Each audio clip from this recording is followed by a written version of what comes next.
This is it. We are back, pod number 74, the world's most bullish podcast. Mr. All In, aka the $1 trillion man, Dr. Evil 10%, aka the People's Champ, myself, Sir Never Look, aka the Excellence of Execution. And this is a big one.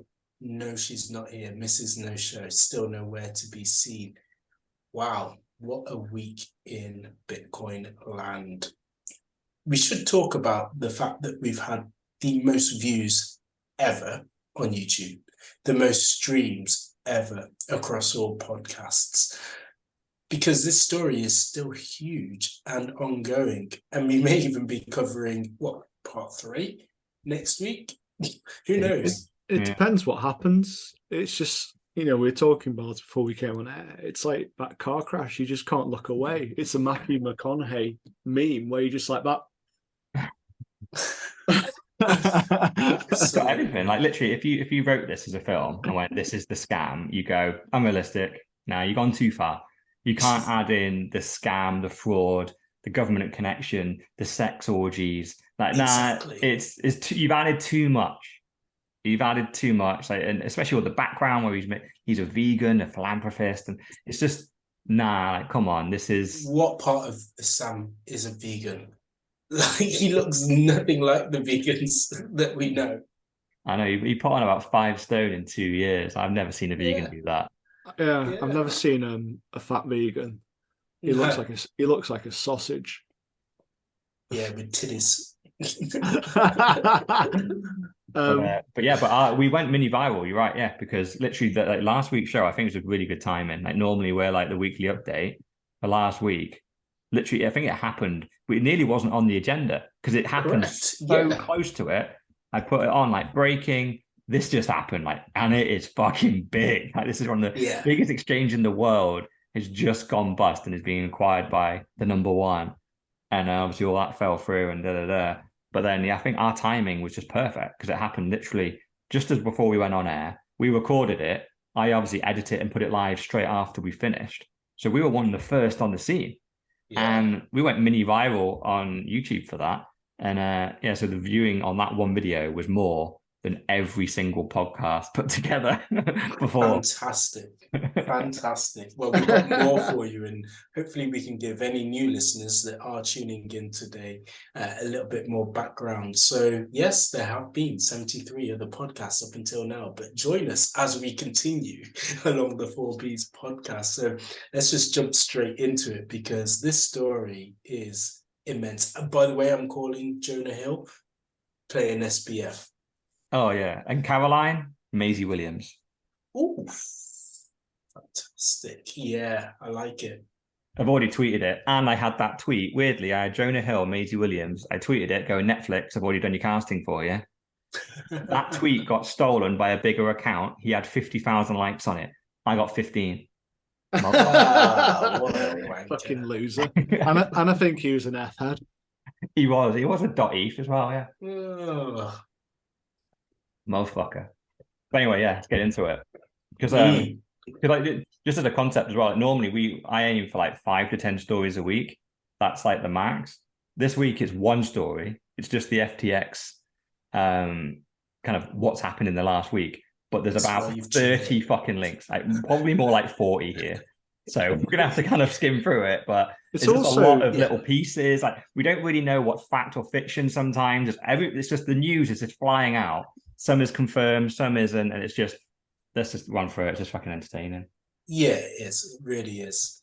As always, if you want to check anything, look in the show notes. All the links are there.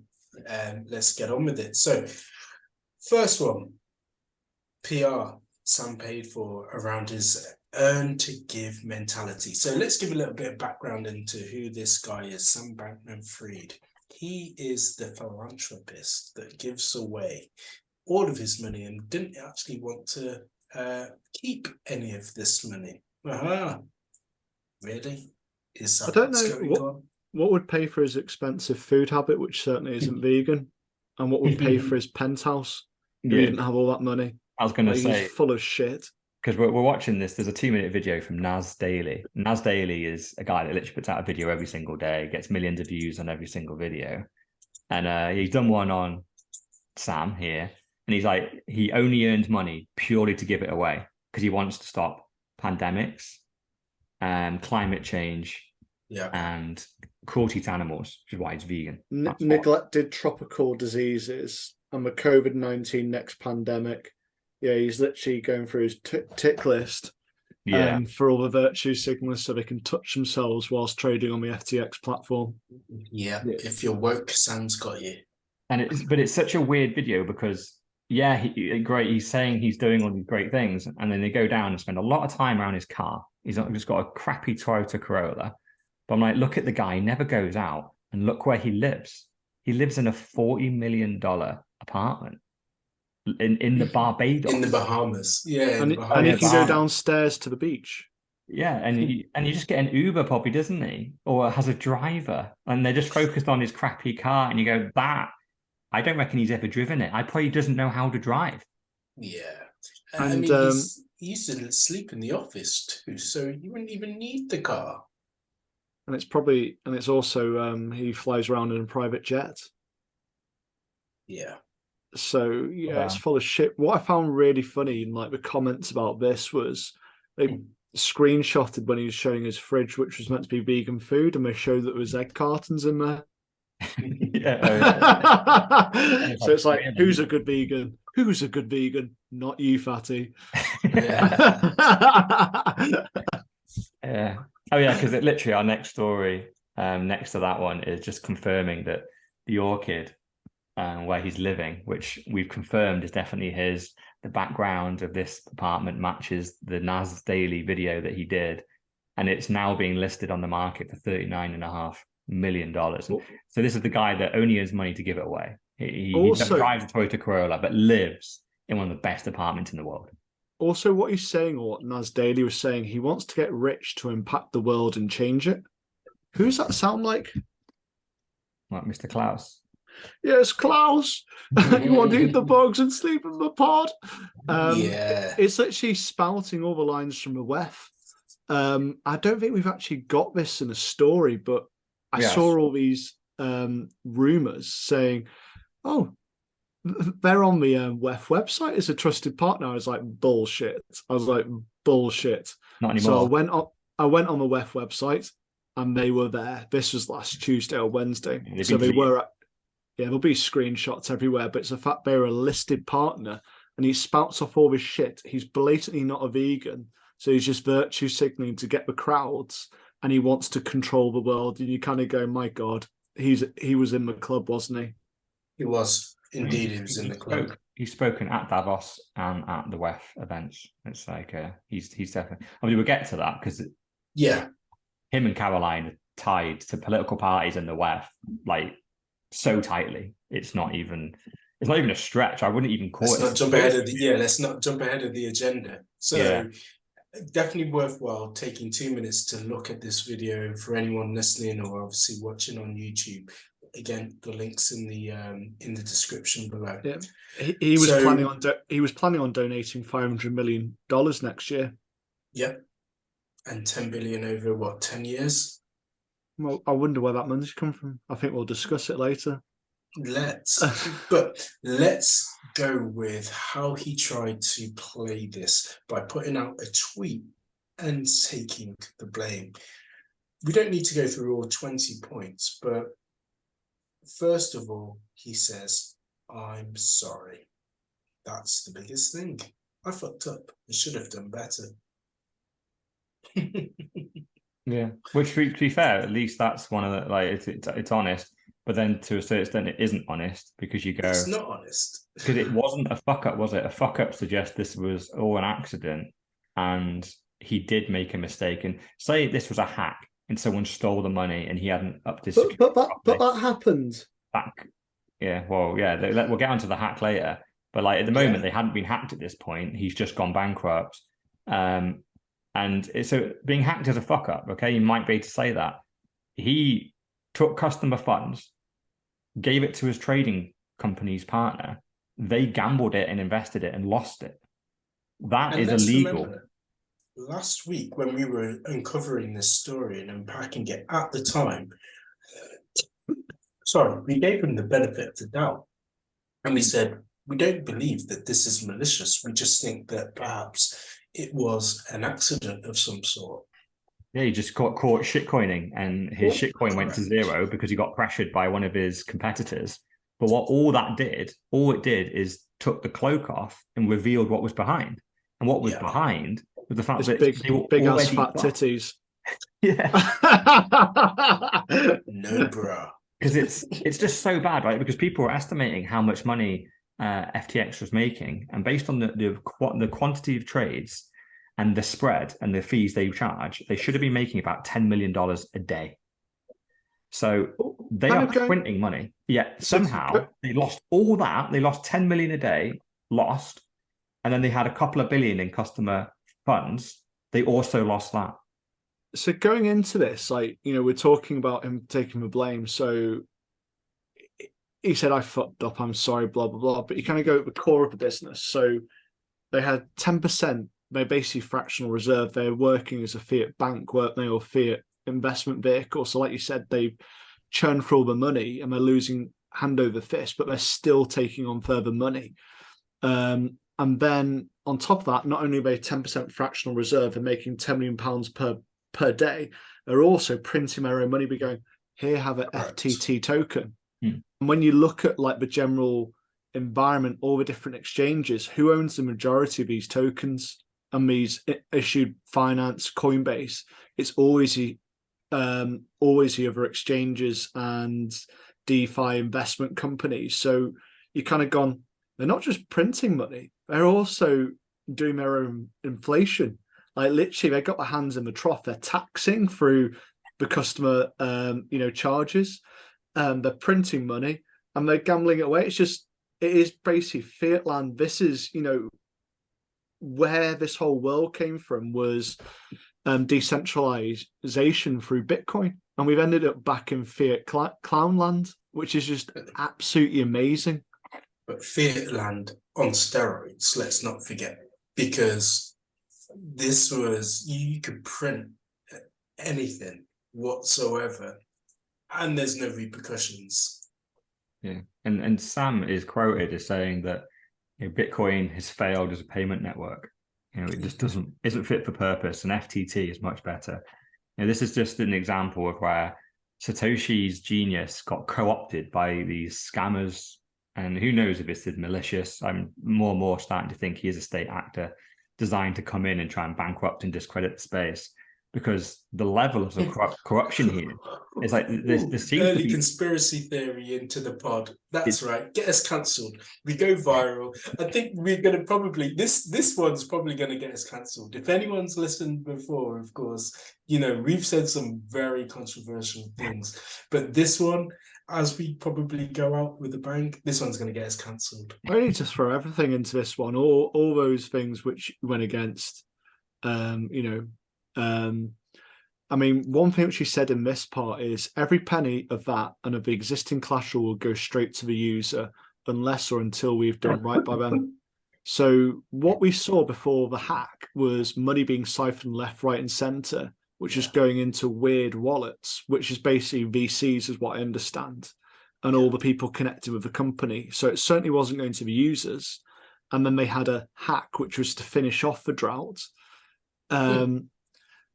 And yeah, I'm just kind of going, he's still classed as a billionaire as well. So surely that money should go and pay the users. But no, he's disappeared, hasn't he? He hasn't been heard from, apart from, I think, 2 tweets, which was, what was it? Was it something like... And then an update. But then he has updated it more recently. We'll get to that. It's one of the last stories. It's yeah. But I think if we just stick to like the main thing around what he's saying there, like, yeah, you're right. So he's basically saying, let's just take the key messages from this. He's going, FTX International, bust. FTX US, fine. And we do have some funds left. We're going to make sure it gets to the customers. That was his update on November 10th, 5 days ago. So let's just skip ahead one day. Sam again. Oh, you know what I said about FTX US and it's fine. Yeah, they're bust too now. Sorry about that. And what changed in a day, Sam? You literally gave a massive I'm sorry. And look at the second tweet. I'm really sorry again. Was it breathing space to siphon more money out? Well, yeah, this guy is a pathological liar, because if you remember, 2 days before, we covered it on last week's pod, 2 days before he went bust, he said they categorically had funds one-to-one with customers. And even if CZ dumped all his FTT token, they had enough funds to buy it all and not have the price dump. He categorically came out and said that. He's deleted these tweets now, but plenty of people have screenshotted them. And we know now, categorically, those things were an absolute lie. They were insolvent and had no money to buy their own token back. What is so it? Once you catch someone in a lie that big, everything they say going forward now is you take it with a grain of salt, right? You've got to. Yeah. Well, kind of going on to, I suppose, a bit of a political point. What is it with people on the left? Like, I know the right's really bad as it is. Like, I'm not someone who likes either parties, but you can people go, oh, right's bad. They're all far right. The people's champ. But I look at like the left. He is a shining example who puts himself as sharing and caring of the left and the party of peace. But he's one of the biggest shithouses ever. It's classic virtue signaling, isn't it? Like, people don't mean what they say. They go, oh yeah, let the immigrants in, let I want to pay more taxes, and then they go, right, so you're going to pay more taxes next month, and by the way, we're going to open up a illegal immigrants center across the street from you, and your house price is going to reduce by 20%. They'll be fighting it to the fucking tooth and nail. It's like, no, increase taxes for someone else, let the immigrants in, but put them somewhere else, not in my town. It's classic virtue signaling. They don't mean what they say. I don't think half the time they don't even know how damaging the things they're saying are. They just don't think this thing through. And he's just played it like so well. He literally came across as a little poster boy, because he is a genius. That's the thing. Like, he is a very, very good coder. He did create most of this exchange. He coded it himself, and to be fair, it worked. It didn't get hacked, at least. Was it? But was it just another quadriga? Was it a spreadsheet? Well, I don't think it was. I think like people were doing very complex trades on there and like lots of leverage, and he was genuinely doing a lot of volume. Like, that can't be disputed. So he did build a very, very comprehensive infrastructure, and he had about 12 employees or something. Like, it's insane how much. Like, it's almost WhatsApp level like value that he built. WhatsApp, what they got acquired for like 1 or 2 billion by Facebook, and they had 11 employees or something at the time. But they're similar. They were valued at 32 billion, had something like 12 employees. It's insanely efficient. But says FTX. Because if you have to look at Coinbase or Kraken or Gemini, they have 500 to 1,000 employees, and they do less volume than S. So to understand FTX, they were an exchange, but they also did things like DeFi, didn't they? So what do you mean by DeFi? Like, so they invested in DeFi, in DeFi projects. Yeah, exactly. So from my understanding, like, there are two options of how people want to do it. So they could either use buy crypto, or they could use their crypto as leverage, basically investments, and that's where FTX then went and took the money, crypto, and invested in various projects. Yeah, although I think we'll get onto that later on. And that's why it's kind of leaving it a little bit. Yeah, because but yeah, so at the moment, so FTX, US has now gone bust, and all he does is apologize again. So all those American. By the way, on your point, just sorry to cut you off, but there was a really good interview with Pomp. I'm about halfway, actually a third of the way through, with a former FBI agent who was on Bitcoin early and helped to do the Silk Road takedown, called Chris Tarbell. In it, he says, when people post anything, obviously, on the internet, it is recorded. Even if you think that you've taken it down, it's all cached and stored. So going back to what you were saying about Sam Bankman-Fried taking out or deleting his tweets, too late. It's already been stored. So he's fucked.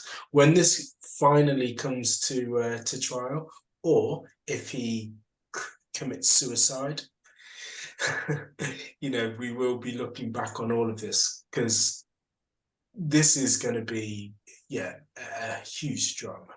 Yeah. Well, that's going to be one of the things I think that either confirms or denies some of the conspiracy theories around this, because if nothing happens to him and he ends up getting off or getting something soft, then we just know he's one of their boys. Correct. And or if he gets suicided off and it's a little bit dodgy, we never see a body and all that stuff, you go, have they just shaved his head and sent him off to another island where probably Epstein's living it up as well? If he gets tried in a proper court of law and gets prosecuted for the frauds that he's committed here, then you'll go, okay. No, that. Do we have value, by the way, of what the fraud looks like? It seems because to be obviously about it's 600. His personal debt is meant to be about 650 million. That's on his head. But the fraud that seems to be on FTX is anything between $8 and $10 billion. That's what they owe creditors. So with that in mind, that is more, I believe, than the Bernie Madoff. Yeah. Oh, it is. Yeah. I think with inflation, it's not. Okay. So I think you got to factor inflation in. But obviously he scammed in the 80s and 90s, didn't he? So the pound, the dollar amount is less. Yeah. Yeah. And I think it's one of them, isn't it? But it is.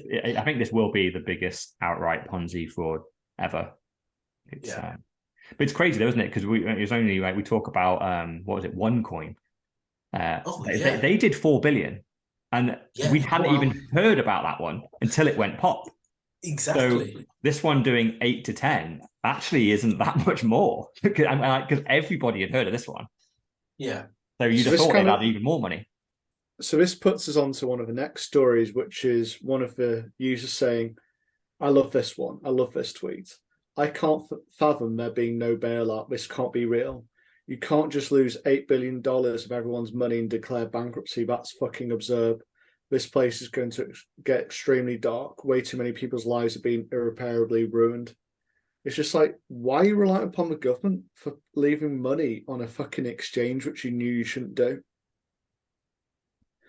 I think it's someone's reply. It's got a load of Bitcoin maxis evidently on it. And it says, oh, where is it? Actually, you can gamble with 8 billion as easy as you can gamble with $8. Turns out that is exactly what they did. Exactly. You got Bart Simpson with a cake that says, sorry, I told you the fucking truth, you stupid bitch, on it. It's just, because literally this guy, he wants a fiat bailout as if it's the banks. And not only should we not have bank bailouts anyway, but obviously we're meant to be replacing the banks, and you want the banks to come bail you out. Like, literally what? Like, they're going to be the last people that come and save you. It's just, the person that had to save him was CZ, and CZ walked away. So they were dead in the water after that. There's a bunch of... we're looking at here, though, is an unregistered exchange, and then of course unregulated coins, and obviously Bitcoin isn't regulated either because it's censorship proof. So when people are asking for things back, they've first not done their due diligence in where they're actually placing their money, and secondly what they're placing their money into as well. I mean, we've got a pod all about this. If you want to know about security and custody, listen to pod 70. Yeah. So we talked about this whole concept, and I think we've talked through it since the start of you really have to take custody. You can't leave it on an exchange because you've got one, they insure it. So Coinbase do offer this, but it'll take years for you to get your money back. It could have massively shot up in value, and Coinbase give you the monetary amount back, whilst your Bitcoin could be worth millions. You got the second one where they're just like, well, fuck off, which is what's just happened here. Like, I suppose Mr. Olin probably talked about it in pod 69 as well. Poor baby. Take some responsibility. You know, we talk about this week in, week out. If you've got a shitload of crypto which you want to look after, buy ledgers. You can buy or what the other one's called. There's a few different brands which offer various protection for various shit coins. And and then also various crypto still, where you can secure your seed phrase, and that'll cost you what, £200 for both those. And the losses here, I think people are losing hundreds of thousands, millions, all sorts, and they had it sitting on the exchange. Yeah, we'll come to that, won't we, as well? Yeah, and hopefully you won't be asking questions like Dave Portney asks on our next link here. He goes, I have a dumb question. If I bought Bitcoin to FTX and FTX goes belly up, where do they go? Like, Bitcoins are finite, right? Does anybody have access to them, or are they just lost in ether or something forever? They're not lost at all. Like, someone else. Was it not him joking? No, this is not him joking. Oh my God. I mean, admittedly, I haven't seen him really comment on it again, but he said he came back into Bitcoin and bought, I can't remember, it was either $1 million or $10 million worth of Bitcoin. And oh my God, like, if he did buy on FTX, and because I know he did not take custody of it. So whatever his Bitcoin is, he did leave it on the exchange. So, but maybe he is trolling. Who knows? But I severely suspect he went in, put it on the FTX exchange, and whatever money he had on there is gone now. He's just, yeah. So another person. He's got quite a lot of posts on Twitter, so he is posting regularly. So I don't know if he's just trolling or what. Like, he's not someone who I follow. I think I did follow him initially till I realized he was a moron and unfollowed him. Yeah, he's good entertainment value. I follow him for being Dave Portnoy, and sometimes he's funny. I don't follow him for being a Bitcoiner. I wouldn't class him as a Bitcoiner. He happens to hold some Bitcoin, but seemingly maybe he doesn't anymore. Maybe Sam holds his Bitcoin now, and he's in the Bahamas enjoying himself with it. Yeah. But yeah, we're talking about all the fake news, because who knows? Like, this is the thing with a lot of these stories. Everyone's just tweeting shit, and no one knows what the fuck's true or not. So someone tweeted that freaking El Salvador had all their money on FTX and they lost it.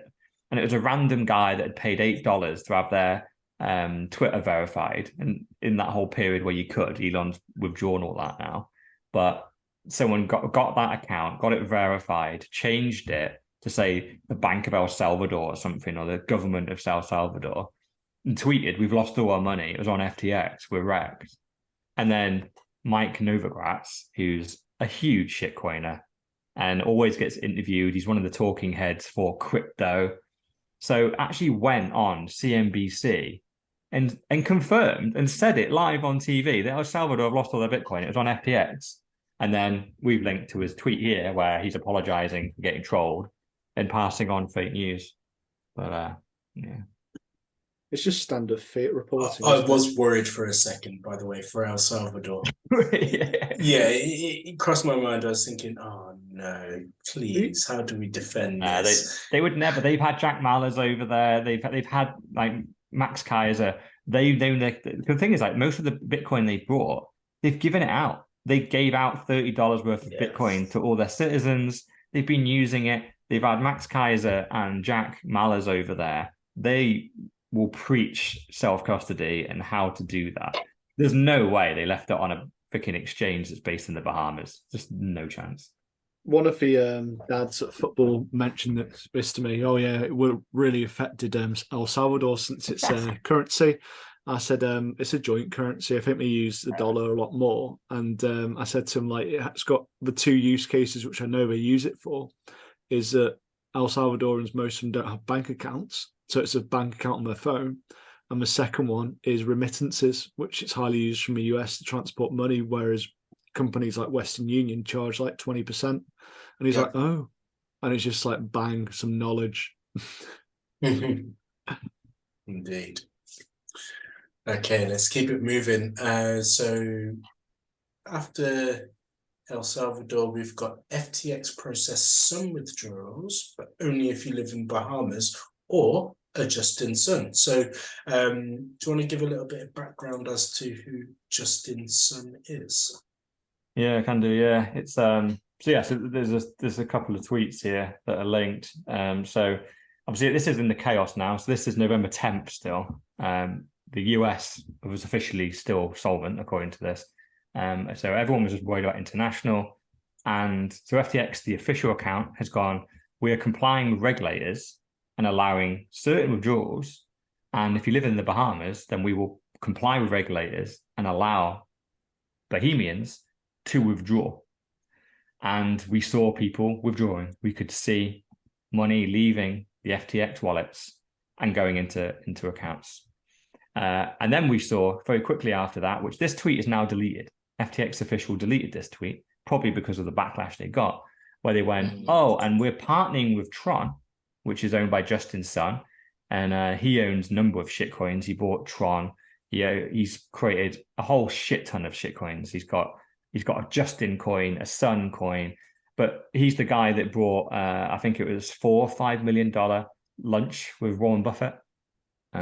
He's quite a prolific character in this space. He's done very, very well out of shitcoins, but he obviously had a shit ton of money sat on FTX himself, which is weird. He's got his own exchange, but he's obviously trading some of his tokens. So FTX tweeted saying, again, following regulation, we've allowed Justin to come in, working with them as partners to somehow create liquidity. But really, when you read through the tweet, it just said, we're letting Justin take his money off the exchange. He's converting whatever shitcoins he's got into Tron and sending it to his own exchange. And you go, why are you tweeting this? This is insider fraud. You're helping out one of your mates get his money off a bankrupt exchange first. And not only are you not trying to hide it, you're tweeting it. You're literally advertising the fact that this is what you're doing. And totally nuts. But then there's two more stories that follow straight on from this, which I'll just go through and then we can all just react to it, which then people went, oh, great. Okay, so if I'm not Justin's son, I need to be from the Bahamas to get my money out. So some guy called All God Trading went, well, fuck it, I'm going to buy some KYC that says I live in the Bahamas, hooked up with someone from the Bahamas, managed to get fake KYC documents, submitted it to FTX, got verified as a Bahamian resident, and then proceeded to take $3 million directly off the exchange, which is just absolutely nuts.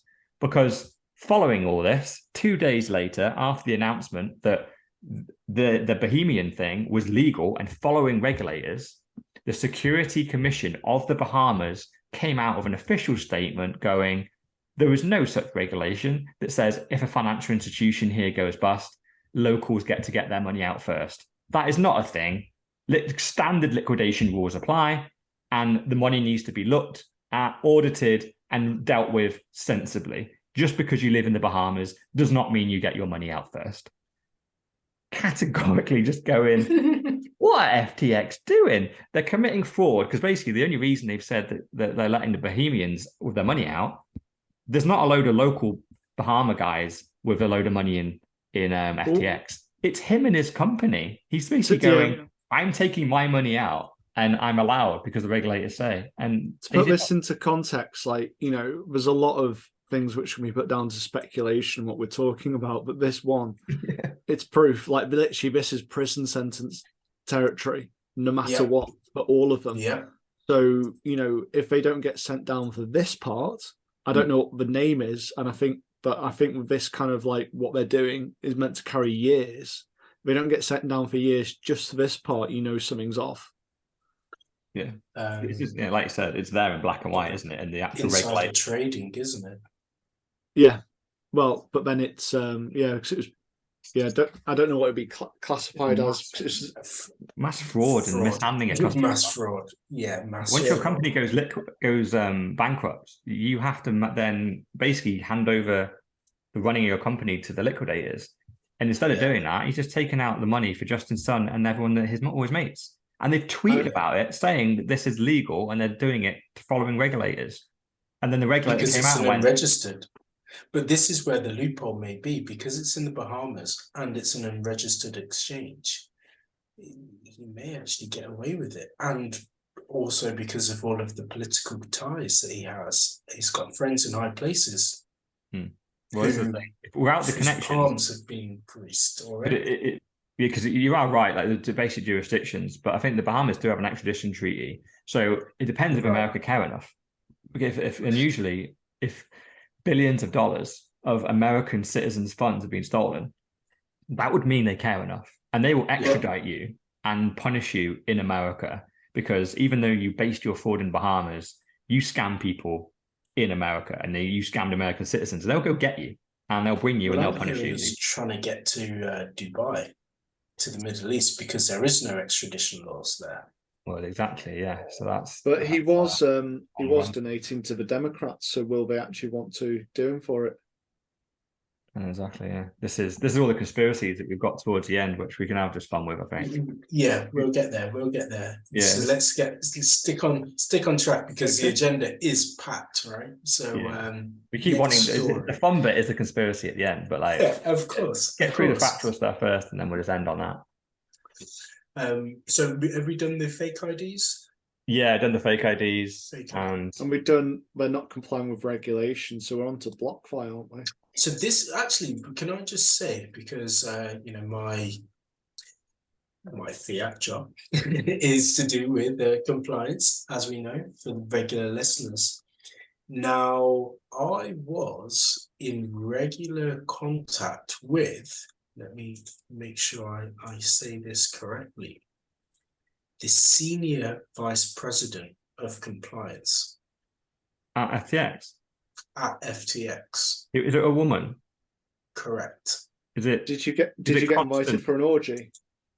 Is it Constant Wang? Constance Wang? No. Who is it then? You can obviously. They're all public. Yeah, it's all public. Al-Farida Mohammed. So this lady was a UK citizen, but had worked for someone else. I won't say the name of the company, large, high profile finance company, and then had shares also in FTX, was the person who was responsible for their vendor selection.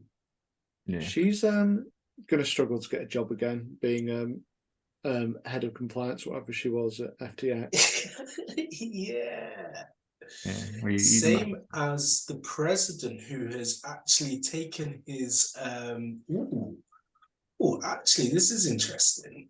So I met another guy who has been on many interviews for FTX. So this guy, Brett Harrison, again, all of this is public. When SBF didn't do some of the interviews, it would be Brett. And Brett and I spoke a couple of times as president of FTX. And he left in September 2022, now according to his LinkedIn profile. Yeah, good timing. Very, very good timing for him. Timing. Whether or not he's just put that now, we don't know. Yeah, and backdated it, exactly, because the others are showing us still there. He's showing us no current role listed. I know. It's just funny. Like, Sam was such an advocate for KYC and more regulation. He was already on last week's agenda before his exchange went bust for being an idiot, not being able to describe why you even need regulation and KYC on financial transactions when you don't agree that they should be on emails. And he was literally memed then. And now we're watching people put fake IDs through his exchange and take millions of dollars out. You just go, the whole thing's a mockery, right? Complete mockery. Yeah. But let's go into the next one, which is, where does the dominoes keep falling? Because BlockFi, we had them on our agenda probably about a month or 6 weeks ago, because they went bust. Right. They went bust during the whole Luna thing. So they lost, because Luna were the ones who were paying all the interest. Because BlockFi, if anyone that doesn't know, you give them your Bitcoin or your crypto, and they guarantee a percentage of interest. And it was high interest. So for Bitcoin, originally, it was anything from 7 to 15% per year. So what they were doing behind the scenes was taking your Bitcoin, giving it to trading companies like Alameda, who are the trading arm behind FTX, and various other... Yeah, they're the research company, yeah. Yeah, research and, seemingly but they were supposedly a trading arm. They were meant to be genius quants, that they were the smartest kids in crypto. They could read charts better than anyone. All it turned out really is they were insider trading, looking at the trading book of FTX and then counter trading it and just printing money and stealing customer funds. And then they couldn't even do that somehow. They managed to fuck even that up. But so BlockFi, when Luna went bust, that was when a lot of the big trading partners and it seemingly Alameda as well got hit very hard because they were all holding a lot of Luna on their balance sheet. So they all went bust. And then suddenly, BlockFi had loaned out a load of everyone's Bitcoin to these companies on the understanding they were going to pay all that Bitcoin back plus 15 to 20% more. And they all defaulted on these loans and just went, we ain't paying it back. So BlockFi just went, fuck, we've lost all our customer funds and we're going to have to close down. But then FTX came in like the shining knight that they were and went, we'll just throw money at you. So they've paid them, I think it was anything from 250 to 400 million, somewhere in that range, and went, we'll bail you out. We'll bail you out to get you through this. However, what no one realized behind the scenes, they went, in exchange for this money, which by the way is a loan and you're not getting it all directly, you have to convert the customer funds you have now and hold them on FTX. So obviously then FTX went bust. So now not only have BlockFi not got the loan they were promised, all the customer funds they had left, they lost it in FTX. This is huge because people were staking. We've talked about this before, right? In terms of staking for your 5, 6, 7% extra, but you give up the custody of your Bitcoin or whatever shitcoin that you may be holding. Well done anyway. But therefore, it is gone. This was gone. when we first started doing these pods, so when we were relatively new to the arena, this was one of the big innovations of the Bitcoin space, and there were always kind of posts on Twitter. I remember, I think it was Mrs. No Show brought it up when she was actually on the show. What? She said, yeah, very early, where she said, oh yeah, she might do that with a Bitcoin. And I think it was Mr. All and said, no, because you've got so much risk on this. And it's played out, albeit, almost 2 years later, where we're seeing what's happened with it. I mean, it's exactly as Mr. Allin says. I hate to say, but Mr. Allin was actually right. That's Bitcoin Maxi's always right in the end, eventually. But, I paid notice and just went, I think when I saw it first, I went, well, it's too good to be true. Yeah. There's got to be a big catch. And I just went, I'm not even going to look into this because I know that something's up. And then you spelled it out and I went, okay, I see that. And now we've actually seen it play out as well. So it's just, it goes against the principles of Bitcoin as well for me. So the whole thing about Bitcoin is build your wealth, in stages up. There's no kind of get rich quick schemes. They fall apart too easily in the world of Bitcoin because it's not printable money. I think also as well, because we are lovers and historians of financial history as well, the fact that we've seen it happen with gold, and when people have given up their custody to gold and then not being able to retrieve it back, or even, paying others to hold that gold, it just didn't sit right with me. And so, history doesn't repeat itself, it rhymes. And this was it. This was the gold or digital equivalent of gold. Well, we're going to wait for the government to start saying they should confiscate our Bitcoin for our good to really be in line with it. But yeah, it's certainly got its similarities though. Yeah. That's why it's very, very hard to scam a Bitcoin Maxi, because they'll just go, okay, whatever you're doing, can I take custody of it and be in total control? And then you're just going to, if you want to pay me 15% on my Bitcoin, I'd be like, okay, but I want it on my ledger. And you just pay me my 15% every month. And if at some point, I'll send you some fees or something, but I'm taking custody. And if it's not, then it's just not worth the gamble, because again, it's like you said, this is about time preference as well. Shitcoiners, a high time preference, and they want that 7-15%, and they want a little bit more extra sats. But as we always said, you're risking. And the thing is, we had Dan Held and Going Parabolic promoting BlockFi. We had Peter McCormack, we had Pomp. The lead sponsor on both of those podcasts was BlockFi. Pomp was on the board of BlockFi. And we had, was it Peter McCormack showing off his car, a Lambo with some personalized plate on the back and saying this is off his BlockFi earnings?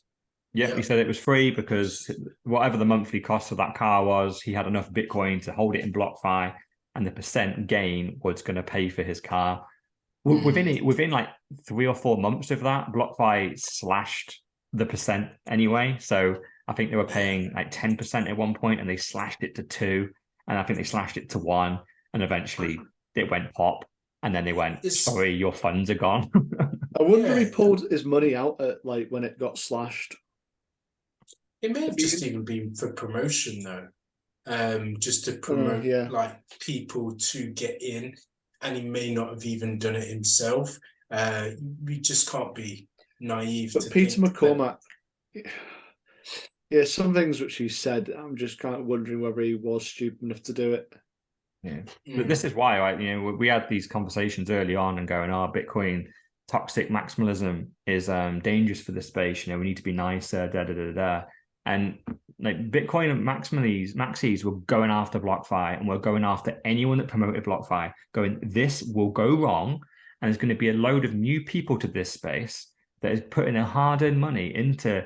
They understand Bitcoin because Pomp and Peter McCormack annoyingly get Bitcoin. Yeah, 100%. They wanted to pass on their investment and their sponsorship and go, but put some of it in this custodian. But people don't fucking listen to put some of it there. There's plenty of people that have gone, I've only got 10 grand of Bitcoin. I'll just shove it all on BlockFi and I'll make 10% extra. Plus I keep stacking, and that's how I'm going to get rich. And instead they've lost a lot. And these guys need to be held to account. And when all the people going, Bitcoin and maxis are too toxic, or everyone that listened to us still has their Bitcoin. The people that didn't and blocked us went and followed the shitcoiners, followed Going Parabolic, followed Peter McCormack, went and put their money on BlockFi, and now they have nothing. All those gains, all that 10% of gains, I bet they didn't withdraw any. They just left it there going, compound growth, bro. Don't you understand investing? Compound growth. And you go, that isn't Bitcoin, dude. Like custody. Well, they had 2 years of that. So they got, what would it be? 110. They'd have about 21% growth off that, which they lost as well. Yeah, well, Going Parabolic, he promoted BlockFi, and he was the first person to earn $1 million worth of Bitcoin in profit, because he must have had 10-20 million on there. But then we covered this story when BlockFi went bust the first time. That rat took all his money out. He had 14 million on there. He took it out 3 days before the announcement went out that they were bust. So it's another example where the big boys get their money out early. They hear before us plebs. Yeah. But anything which sounds like it happens in fiat land, you're meant to be part of a new financial revolution. You shouldn't be doing it. I mean, is the lesson of BlockFi. Yeah, absolutely. You can look at things, and they happen still today. Like savings rates. Revolut have done it. Monzo have done it. Marcus Bank, which is the digital Goldman Sachs savings arm, where they give you a certain percentage to get you in, and then that percentage drops. There's no difference whatsoever. Yeah. The default question is always like, if someone is asking to hold your Bitcoin for you, just say no. You hold your Bitcoin. Literally, there isn't a price. Unless you're going to give me 2 Bitcoin for taking one of my Bitcoin, I'm not going to let you do it. Like, no, I am holding the Bitcoin. I don't care what the percent gain is, because I know the gain's not coming. You're just going to, I know this Bitcoin is so scarce that the second it ends up in one of these companies, someone greedy will steal it. Yeah. And that's, and slowly but surely, we're being proven right time and time again. It is the principles around Bitcoin. Just, hark back to it. It's, it's about time preference, and it's about escaping the bent fiat world. and its banking system, not recreating it digitally.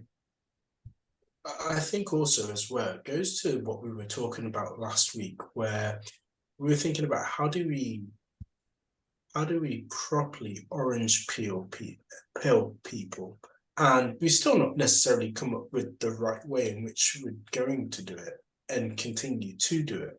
But when we're passionately pleading with people about this as well, it's like it turns them off. Like, no, you don't know. Like, Bitcoin maxis are doing it for your own good. We're saying this for your own good, but yet it seems to fall on deaf ears. Yeah.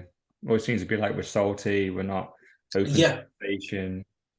We just want boring Bitcoin. You go, dude, boring Bitcoin. The next evolution of money only happens every 500 years. You're saying that's boring. Dude, shut the fuck up. Go back to your JPEG.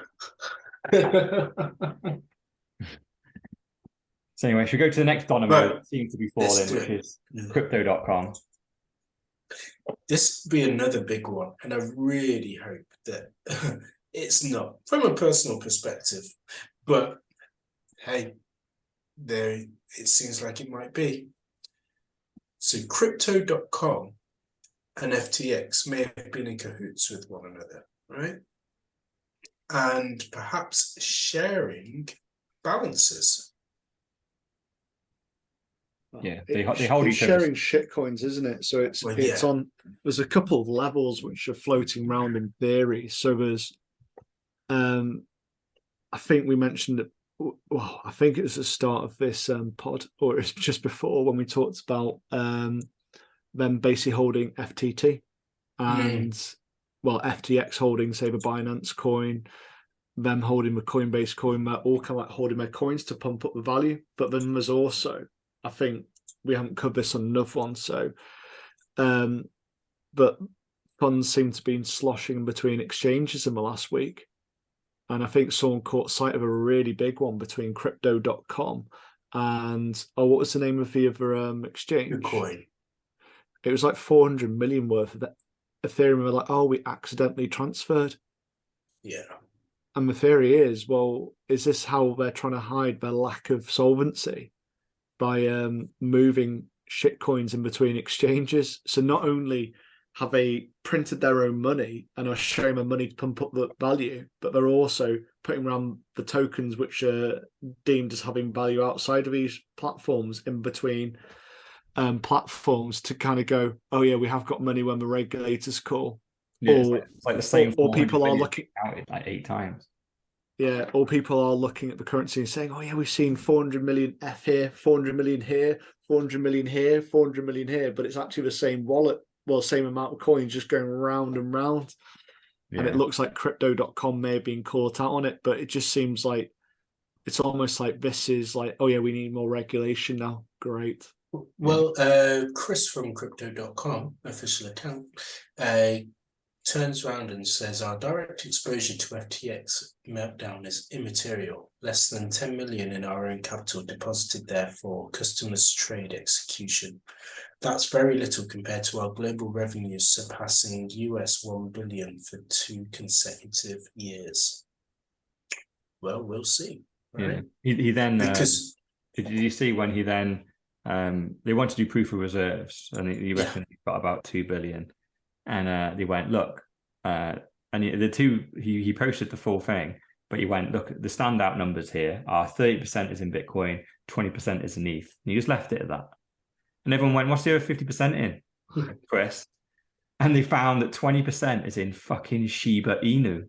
And they just went, Chris, that's a bit of a fucking risk. What are you trying to say about SHIB? What are you trying to say about SHIB? I know it's your favorite shitcoin. It's like that. Like all that has to happen is that coin goes to zero, and you're fucked again. Has he got any dink doink?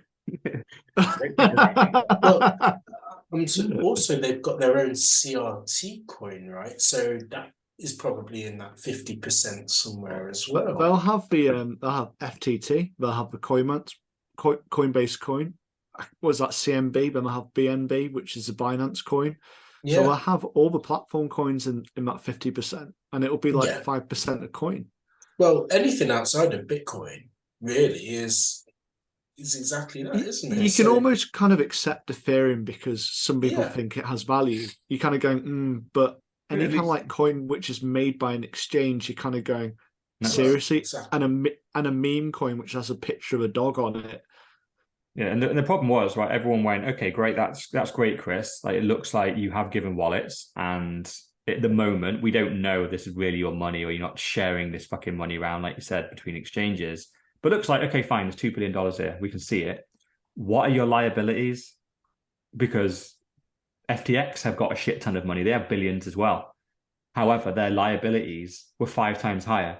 So it doesn't matter how much money you've got. You owe way more than that. And Chris refused to answer when none of your business. You go, well, I get like you're a bit nervous about that, but without that little bit, this is only half of the balance sheet. This is the money you have, and it is 2 billion. Fantastic. Do you owe 4 billion though? We don't know, do we? And he wouldn't say. So but it does look like crypto.com. They are the closest to FTX in my mind. They've hit the space. They've come out of nowhere. They printed their own shitcoin. They're super scammy. Their exchange is horrible. I signed up to try and get that free Bitcoin. I think we both did it. And to get your free Bitcoin, you have to buy £50 worth of their shitcoin. And then maybe you get £7 worth of their shitcoin just so I could then convert it to Bitcoin and get it off the platform. It was just very, very scammy. And there was just so much pushing to go, no matter what you wanted to buy, they wanted you to convert into their shitcoin first. And then there was really good rates to stake the crypto.com coin and go stake it for 6 months, 12 months, 3 years, and you'll get these crazy percentage kind of gains. And you go, this is all you're pushing. You're meant to be a front door, ideally onboarding people into Bitcoin. And then I go, okay, fine, you're going to let people into shitcoin as well. But they didn't really seem to be even doing that. It was just buy our shitcoin, buy it, buy it, buy it. And then they've obviously been out in the market sponsoring everything. They've done the sports stadium thing. They're all over the UFC. They're all over some football teams. And this is again, like that's what I worry about. The over leverage of their deals must be crazy. F1, like you say, UFC, they're everywhere. Where they aren't, FTX were. Yeah. Between the two of them. So the copy and paste, isn't it? Yeah, absolutely. They're the same, and you just go, all we need is what's going to make this one go pop? Because I listened to an interview with Brian Armstrong, the CEO of Coinbase, and obviously he's been around for one of the longest periods, and he categorically went, as part of being a listed company, they hold assets 1-to-1, and they're not reckless like these guys where they go, oh, we'll hold a shit ton of Bitcoin, but actually it's only half of that is held in Bitcoin on customer accounts. Half is Bitcoin, half is ETH. And because the problem is then when an asset goes up or down, you get out of sync. So he goes, no. For every single coin we hold and customers buy, we hold it 1-to-1 in the back. So if one coin goes down, the coin goes down, but we're not. It's no problem because the customers are the ones that have lost the money. They're getting so much money in fees, but they don't need to play that game. Well, exactly, yeah. That's where we've got and Coinbase are also printing their own money with the Coinbase coin. So, it's a stable coin, yeah. But he said the point of what I was saying is that he said he was watching Crypto.com and FTX sponsoring and donating all this money, and he went, "Where's it coming from? Where are they getting this liquid cash from to give and pay out to these sports teams and political donations?" Because he knows he can't do it. He's not liquid. He's got a lot of money in shares and various in Bitcoin and stuff. But he's like, I don't have a spare billy lying around where I'm just throwing it at sport teams. And these guys are new boys on the scene and had it straight away. And they didn't seem to be slowing down. And then bang, it all goes bang. And who wants to make the prediction? How long are we giving Crypto.com? Did they make it to 2023? I think they will, but I think we're going to see early 2023. Yeah, I'm going to say no. I think it's 6 weeks till then. I think that there's going to be a bank run on crypto.com. People are going to be taking their assets off. That I will. don't know though, because I think, there's been a lot of interest naturally around the whole FTX scandal and this story. But for the average normie, I don't know if they actually get the fact that what we're explaining about these exchange coins and the fact that these exchange coins really have no value whatsoever. I mean, people understood full well that Dogecoin has no value, no utility whatsoever, but yet still put their hard-earned money into it. I've been speaking to people and pleading with people to take their coins off the exchange, buy a ledger, buy a Trezor, buy something, whatever you want. But because we're not sponsored by any of them yet. But basically, what you're saying is they don't understand there's no value, but they don't understand what the value of any cryptocurrency is. That's the real issue. And they also don't understand money. Like you're speaking to to be quite coarse around it, an NPC. Like literally who's following the system, they're putting 5% into their pension, matching their employer's input. They're leasing a car every month. They've got all their subscriptions. They're buying their Starbucks. They're being a good consumer, and they don't understand the principles of money. Yeah, and they've just heard about this crypto thing, and they want to get in. What do you think then? So they're going to survive a bit longer then? I think the fallout from FTX is going to be a bit of a smokescreen. But by the looks of it, they are very insolvent. So I think they'll be moving shit around to try and keep themselves safe. But I think it'll unravel and the smoke will clear by about January, February. Either way, they're going down, unfortunately. And I probably shouldn't say this, but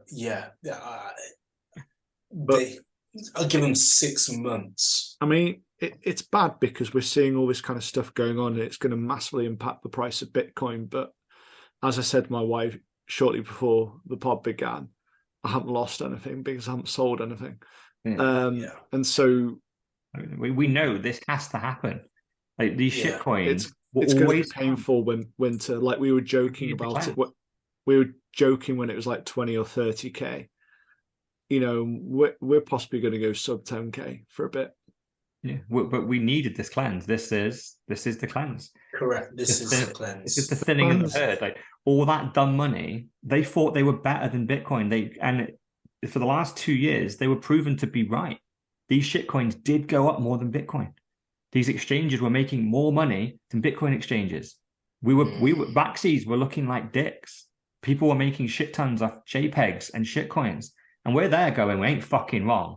We're right. It just hasn't imploded yet. These Ponzi schemes can take either a week or years to implode, but they will implode. We know it's built on sand. It's going down. And it took 2 years. And obviously now it's like, okay, a lot of these exchanges have Bitcoin, but guess what happens in the dust? When all this clears, we'll have millions of people that got scammed by buying shitcoins, not buying Bitcoin, and holding it on exchanges. When these people finally go back to their McDonald's job and start earning a little bit of money and start saving, what are they going to do next? They're going to come back, tail between their legs, hopefully. A percent of them will anyway. This tends to happen every time. At least 10 or 20% of those shitcoiners will come back and have learned a lesson, and they'll stack sats and they'll take custody. There'll be still plenty of dumb money. There'll be another scam. Once Bitcoin starts mooning again, all the scammers will come out and they'll start going, it's the next Bitcoin, this is fucking JPEGs on or whatever. And a load of dumb money will come back as well and they'll get scammed. But every single time, the amount of Bitcoin maxis gets bigger. So this is just a huge, when shitcoins go down this hard, this is what creates Bitcoin maxis. So we need it. We've said it before in a show, like every Bitcoiner has a shitcoiner beginning. Yeah. It always comes from a shitcoiner. Like I wouldn't say I was really a shitcoiner, but I had Ethereum, I had XRP. Why did I buy it? Because it was cheap. And I could have got gains. Yeah. And then I came back to the arena, was it 3 years later, and went, why the fuck have I got Ethereum? Sold it. Why the fuck have I got XRP? Sold it. I still can't get that Bitcoin off that exchange, but an exchange will probably go under. but it was the principle of not having any XRP. So I guess in the timeline of things, and I know we spoke about this last week's show, but we've had ICOs, we've had NFTs, we've had naturally across the time of since 2015 ETH was born and spawned around there. Yeah. So then we've had shitcoins ever since then as well, and now we've had, or will have, I guess, the implosion of exchanges. These are all things that happen, I guess, in and around the creation of Bitcoin. And we really, unfortunately, even though it hurts people, we need these things to happen. It's just, unfortunately, it's the human condition. Buying Bitcoin and just keeping custody of it, it's not enough. People want to do more. Yeah. And they either just want to trade the Bitcoin, which is the first mistake, because then to trade it, you are exchanging custody. But then they go down a bit more rabbit hole and go, now the Bitcoin maxis, I'm smarter than them. This new coin is faster, it's better, it's more regulated, it's whatever. And they fall down it. And I wonder what the next innovation is going to be. This one, it was obviously lots more shit coins. They spawned out of Ethereum's arsehole. Yeah. But we also ended up with the JPEGs on the blockchain. Yeah, and that was the big innovation. NFTs, yeah. And I remember one of my friends saying, "Oh yeah, about art," and I was just like, "You fucking idiot." Well, also as well, we've heard about regulation as well, right? And regulation of the coins, but this was, regulation of the actual exchange. That's what was needed here. And it was also someone who was very pro-regulation as well. Yeah, he was in everybody.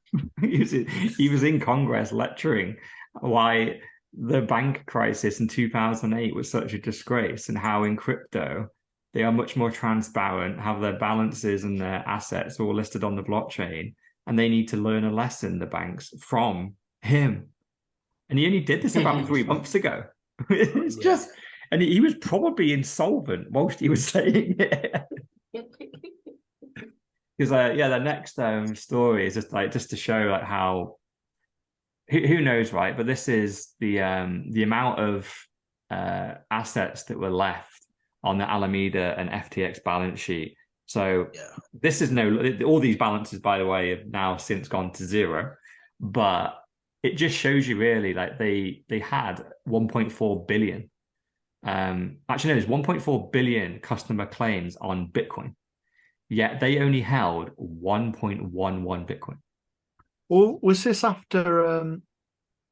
So this was after when they're siphoning off funds. This is after the hack, and this is after creditors. This is before the hack. So this is the money that was there. The 1.4 billion is now gone. It got hacked. Every single balance has been zeroed off. But this was when they went insolvent, they still owe 10 billion. But they've got this money on the balance sheet, which was sizable. But so we got 100 grand of FTM, whatever that is. Yeah, and this is just a tiny little screenshot of the overall balances. But they had hundreds of millions worth of money. But it just highlights, right, that this guy was so reckless that they supposedly customers held $1.4 billion worth of Bitcoin on his exchange. He only had 20 grand worth of Bitcoin actually in cold storage. So if anyone tried to sell just 2 Bitcoin, he couldn't have fulfilled it. He only had 1. So this is simply a case of what the customer sees on the screen wasn't actually, of course, what was going on behind the scenes. Oh yeah, absolutely, yeah. Because obviously it's actually Quadriga, isn't it? Yeah. That's where I was going with it. Well, I think what he was doing, right? This is the problem with what Sam was doing, is he thought he could outperform Bitcoin. What he was trying to do is not hold Bitcoin on the balance sheet, basically convert the Bitcoin that people wanted to buy, convert that into other shitcoins that he hoped would outperform Bitcoin. And then when anyone wanted a Bitcoin, you just sell some of that shitcoin into Bitcoin and fulfill the order and give them their Bitcoin. But what you can't have is everyone ask for their Bitcoin back at the same time. That's when you get found out. And obviously, you also get found out if you convert Bitcoin into shitcoin and then the price goes down 95%, which is what happened. Because we think he converted a lot of his Bitcoin into FTT.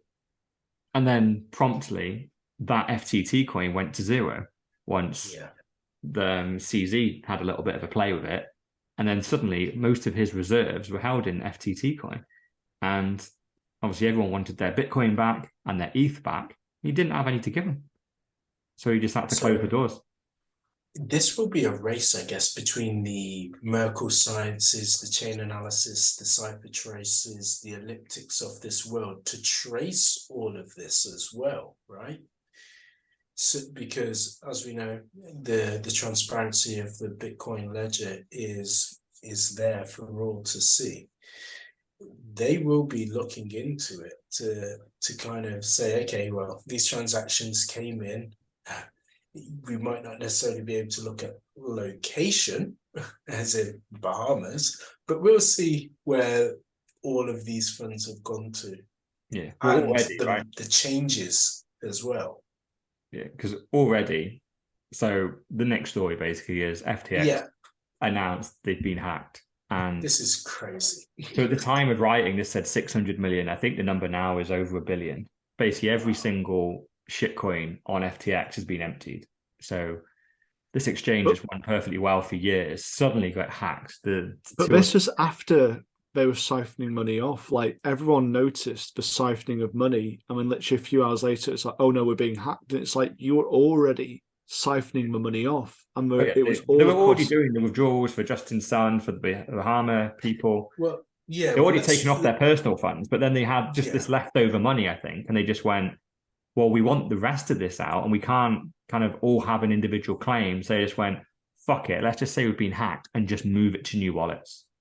Correct. And that's what they did. They just moved. And we should say in the timeline of things, this is after the deal with Binance potentially buying FTX falls through. So again, this is all in chronological order of the state of affairs of everything happening. So people will have tried to get their funds off. Withdrawals were being stopped in terms of customers getting those withdrawals off. And then, oh, by the way, now we've been hacked. So you definitely can't get your withdrawal because we no longer hold those funds. Yeah. The interesting thing is some of this money got sent to Kraken. About 100 million went to Kraken. And their head of compliance has already tweeted, we know who it is. So there's one name straight away. So someone has already fucked up. They literally sent it to a KYC exchange that doesn't fuck about. What's the basically to sell it? Yeah, exactly. Yeah, they obviously, yeah. It's so dumb, right? It's the problem with this stealing this volume of money, no one's got away with it, right? We've seen numerous stories of people stealing from Silk Road, from Mt. Gox, the Binance, that hacker woman. We've covered all the stories on here where these people have stolen it, sat on this money for years, sometimes a decade or more. The Silk Road guy only got caught, I think, 2 weeks ago. I think we covered that story. And he had 50,000 Bitcoin and he didn't even spend any of it, yet he still got arrested and then forced to hand over the keys. They follow these wallets, and these wallets at some point have interacted with other wallets. Even if you think you've kind of done the coin join thing or you've tumbled it some shape or form, if you get a couple of FBI agents on it and a couple of proper sleuths who know how to read the blockchain, they will spend 6 months, 12 months figuring it out. And eventually they'll find a freaking KYC address that links to you. And it might not even be you. It might be a family member or someone just in your country. And they'll come up to you and go, you've interacted with this wallet. Who is it? And they'll call you out because it's the fucking FBI. And they'll threaten them with 10 years in prison for embezzlement and money laundering. So they always get you. So this money here seems so dumb. Weirdly, the other ones seem a little bit almost clever because you can go, oh, we didn't know, bruh.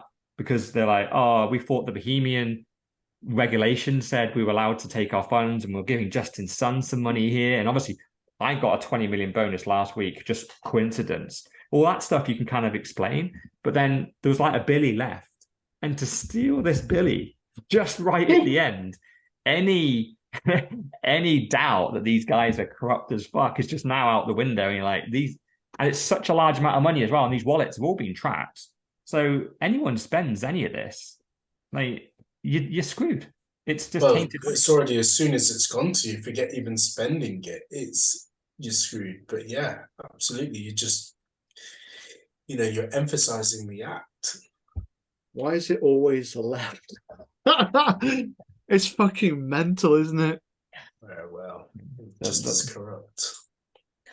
No, the funny thing was actually it's a hidden corruptness, isn't it? Yeah, well, yeah, virtue signaling complete, being an angel, and behind the scenes just being an absolute scumbag. The whole drain the swamp thing, isn't it? But the weird thing was, go on. So who is it who they're going to expose, do you think? How do you mean? Oh, Kraken. Kraken. I think Kraken they'll given it to the authorities. They won't be exposing anyone. No, but it'll be one of the top guys at FTX. There's Sam, Caroline, I think Gary. There's a couple of names. There's about 5 or 6 names that would have had access to this. And this is what I was going to say. The CTO did 5 GitHub changes to the FTX app the day before this happened. And he hardly ever updates GitHub. And he randomly did 5 submits yesterday, or like whenever this was, the day before. And then the next day they get hacked. And you just go, we would love to know what those changes were, because I would almost guarantee it was them putting in a back door that allowed them just to rinse the funds out. Yeah. But then weirdly, we've actually got the ex-CEO of Kraken just confirming really that probably one of the things to be just take from this is that not all the exchanges are like this. I do think you've got Kraken, Gemini, and Coinbase that I actually would say are pretty solid. I would not hold any funds on there, but I would use them. I wouldn't be scared to deposit fiat on there, buy some Bitcoin and send it off. But if on crypto.com, FTX, KuCoin, Binance, I would not ever even send fiat to there to buy Bitcoin and send it off. I wouldn't. Not even Binance. No, I would not trust them even for 10 minutes. Never. Never. It's funny you say that, actually. Yeah, because I've always been worried about them. Just stay away. I was going to say, Gemini, I spoke to the compliance team there as well this week. I have full faith in them because they've always tried to do the right thing. So the Winklevoss twins, they've always been about regulation. They've always been about making sure that everything they do is whiter than white from the outset when they first started the business, and they've grown slowly. Just like you were saying about Coinbase as well. You've got these exchanges that have, in a way, you look back, and I know it's easy to say this now, but too good to be true. How have those that have been long and established in the game not done what they're doing? It's because they're on steroids. Everyone's running 10 seconds, but all of a sudden they're running 8. Yeah. I think the only risk I would say on Kraken, Gemini, Coinbase will be from the government. So as we discussed before, what happened to the gold and it getting confiscated. That is their risk because they're following all the rules. So eventually they will pass a rule that says you're not allowed to allow custody of these coins. We've seen this in China already, where the exchanges turn from fiat on-ramps only, and you're not allowed to send Bitcoin off. You have to hold it on the exchange. And that is them preparing for a government seizure of the Bitcoin, because they're just allowing you to switch your fiat into Bitcoin. And they're just like, yeah, great. You're not hurting us at all here because we own that Bitcoin too. So we're playing both sides. So that's the only thing. But this is just a little tweet from Jesse just being like that we don't play exotic shell games. I get the benefit in risks in DeFi, but we're not operating a hedge fund either. Happy to live simply, take a fee for matching trades. Balance sheet is mostly Bitcoin and some ETH. Still profitable, still hiring, still hodling. That's the kind of message you want from your CEO of the exchange. He his balance sheet's mostly Bitcoin. And straight away when I hear that, I'm like, fantastic. And he's got some ETH as well. And I'm no doubt there's a load of shitty coins in there as well. But he's just sitting there going, we're just going to be an exchange. And every time someone trades on here, we take a spread. And that's what exchanges should do. And obviously, Sam's exposed the fact that FTX were doing that and very, very profitably doing that to the tune of 10 million a day. But it wasn't enough for them. They wanted more. And that imploded the entire business. But should we go? So this is something that came out. Should we go back in time a little bit and see how FTX raised some money? Let's do it. The story of how FTX raised the meme round of 420 million from 69 investors, right? Even that's hilarious, right? You just know everything's a joke, everything. But as well, this is interesting because I watched the interview with Lynn Auden and Pedro, as you like to always refer to him as, Peter McCormack. And she talked about this, Sequoia are a large hedge fund who also invested into FTX. And actually, you would think that a hedge fund of that size would do their due diligence, but it seems as though they didn't. And there are a lot of people, again, in the industry that did their due diligence and were very, very close to Sam, but clearly he's fooled them all. Yeah, and when you read it, it just seems to be they just loved him. Like literally, the notes basically have been. This is on the Sequoia website where they're so proud of their investment. I think this is gone now, but obviously people have screenshotted it. And they wanted just to go, how did we go about doing this genius investment in FTX? And they just describe a little bit of here where they were saying, I sit 10 feet from him and I walked over thinking, oh shit, that was really good. And it turns out that the fucker was playing League of Legends for the entire meeting. We were incredibly impressed. It was one of those hair is blown on the back of your neck meetings. And you go, so Sam was playing League of Legends throughout the meeting that he was pitching Sequoia to raise 420 million. And they couldn't get enough of it. And it's went, what was this guy? This guy was fucking good. He was really good. And they literally thought they were talking to the world's first trillionaire. And I've heard, this is off a different podcast, a different investor that was going to follow Sequoia into this same round. And they went there. We didn't invest because we asked for some terms. Well, we will give you the money. We believe your business is flying. However, we're not confident in the business controls you have. You don't have a board, and we would like a seat inside the company to control some and just firm it up a bit because you don't really have a management team. You're just a team of devs. They replied with, go fuck yourself. And he just went, I have no clue what's going on here, but they must have money coming out of their ears to be able to do that because the request is not weird. Any company that starts to enter unicorn status of being worth $1 billion or so, you have a board of directors now. You don't just have the kids that were running the show to begin with. You start to formalize and have board meetings, doing investor presentations and stuff, and proper kind of issues of your financial status. And when he got pushed to go, I will give you money, but I want these types of reports and I want a seat on your board, and you have to put a board in place as well. He just went, nah, fuck yourself. And they took money from people like Sequoia, who didn't ask for any of that. They just gave him the money and went, he's a genius. He's the next Mark Zuckerberg, next Warren Buffett. Give him the money and let him run. Just don't chain this guy down. Let him be creative. By the way, do you have any information on his parents? Because I think that was also a thing as well. Yeah, that's coming. Yeah, we got that in. Cool.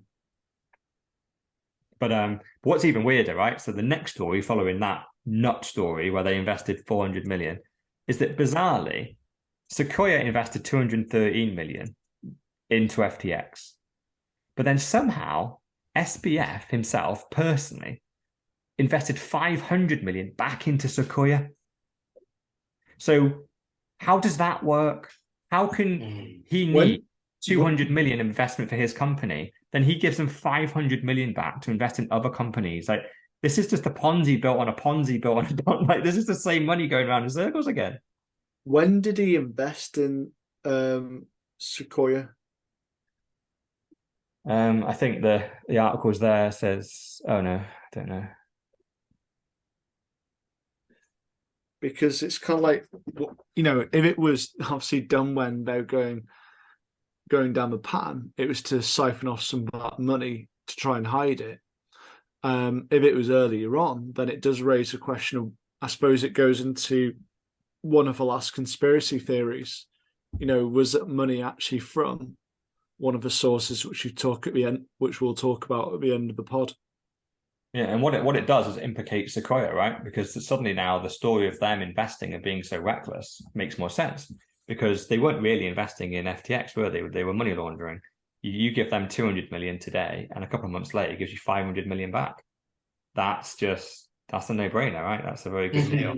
And where did he get that money from? Well, seemingly he took it directly from customer funds. He stole from customers. Or was it from some central authority? Yeah, well, it seems like who knows? Yeah, he had billions, and all while playing what is it? League of Legends. League of Legends. This seems very dodgy, because I almost understand Sequoia not doing too much due diligence on giving them money, because that's just reckless. But like, it's their money; they can do what they want. But when you receive that volume of money, that almost comes with different problems. You need to kind of look at the source of that money and go, before we kind of take this as an allocation and start investing it, we need to know this is legit money. Like, where does this come from? They must have asked no questions, because the second they start asking questions and go, show us, Sam, where this came from, he wouldn't have been able to prove it other than, I've stole it from my customers. Or maybe he just got a pass, clearly. Because this was another thing. So when you get the stamp of approval from Sequoia, it then allows you to raise funds from everybody and anybody else, because they just simply assume, oh, well, if you pass the test with Sequoia, you've passed it with everybody else. Yeah, you get put on the front page of Fortune and Forbes magazine. Correct. And and a lot of other investors did say they skipped their due diligence because he's the picture boy of crypto. Everyone's done their due diligence already, right? So we're just following along behind, and it's safe to give him money. Because like you said, Sequoia wouldn't have given him money, but it seems like Sequoia didn't give him any money. They gave him 200 million. He gave him 500 back. Seemingly got paid 300 million to essentially rubber stamp FTX as this is a legitimate investment, because we are the big boys of investing. And what that did is sucker in a load of other people that gave him 800 million more money to then just seemingly set on fire. Because the bizarre thing is, it's like, what the fuck did he need all this money for anyway, really? He had 12 employees. He, like, other than just spending it on sports stadiums and stuff and literally just marketing, what did he need all this money for? It's just, like, if I was an investor, I'd go, dude, you're the second biggest exchange. You've got 12 employees. Like, what do you need another $1 billion for? Like, you're printing money. Just grow it organically. You don't need an injection of cash right now. Yeah. They all wanted their piece, didn't they? I will be watching this figure, by the way. So according to LinkedIn Sales Navigator, there's 615 FTX employees as we speak. Naturally, I do believe that number will decrease.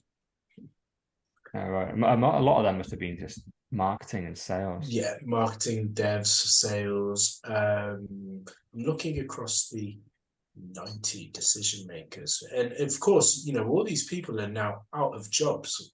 Let's not forget, because there is no more FTX, so they will be trying to find somewhere in the marketplace.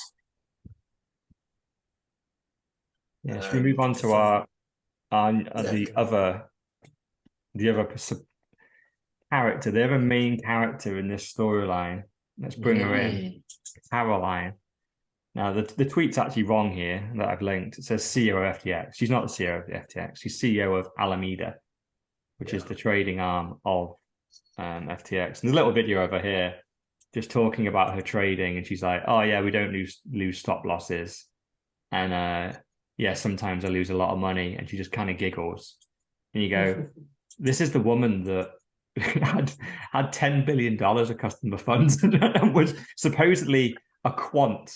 Like she's one of the smartest people in the world." And it's a 39-second clip. I'm not going to play it, but she's clearly not extremely bright. She literally goes, "I'm not even that good at maths," during this. And you go, "You're not good at maths and you read charts and do trading all day." I do think, no, I think if you can link it, because just hearing her voice, and I think then of course, I think her kind of like background is explained in about 4 stories time, isn't it? Yeah. Should I play it? I'll play a little bit. Yeah, absolutely. Pull it off without my math degree. Use very little math. Use a lot of like elementary school math. Being comfortable with risk is very important. We tend not to have things like stop losses. I think those aren't necessarily a great risk management tool. Trying to think of a good example of a trade where I've lost a ton of money. Well, I don't know. I probably don't want to go into specifics too much with that.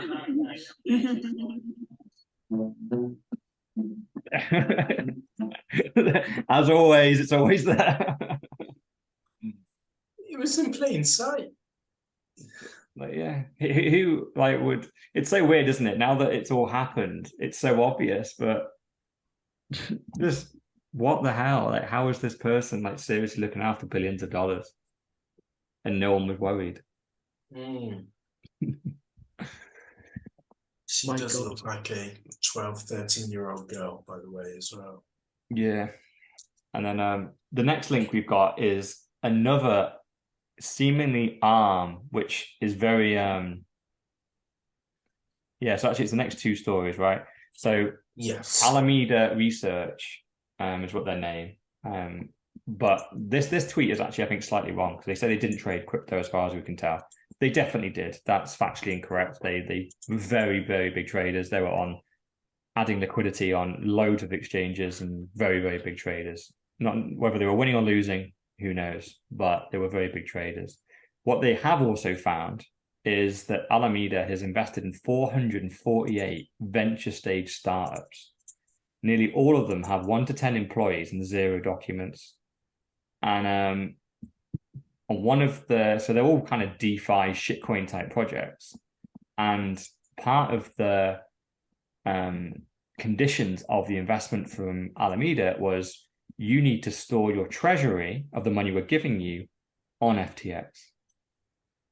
So what seems to have happened here is they've taken customer funds, laundered it somehow just into Alameda to trade. They've traded some of it, but then they've invested some of it in just VC venture startups. But then those venture startups have to hold that money on FTX.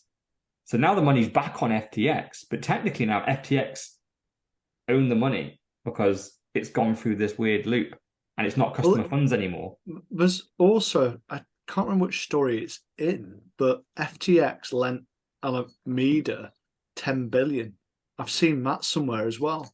So that may be where these customer funds were. So literally the money's sloshing around. We're going, all these companies which we invest in, you've got to put your money on FTX. And then FTX have gone, oh, here's 10 billion. Yeah. And they've lost it as well.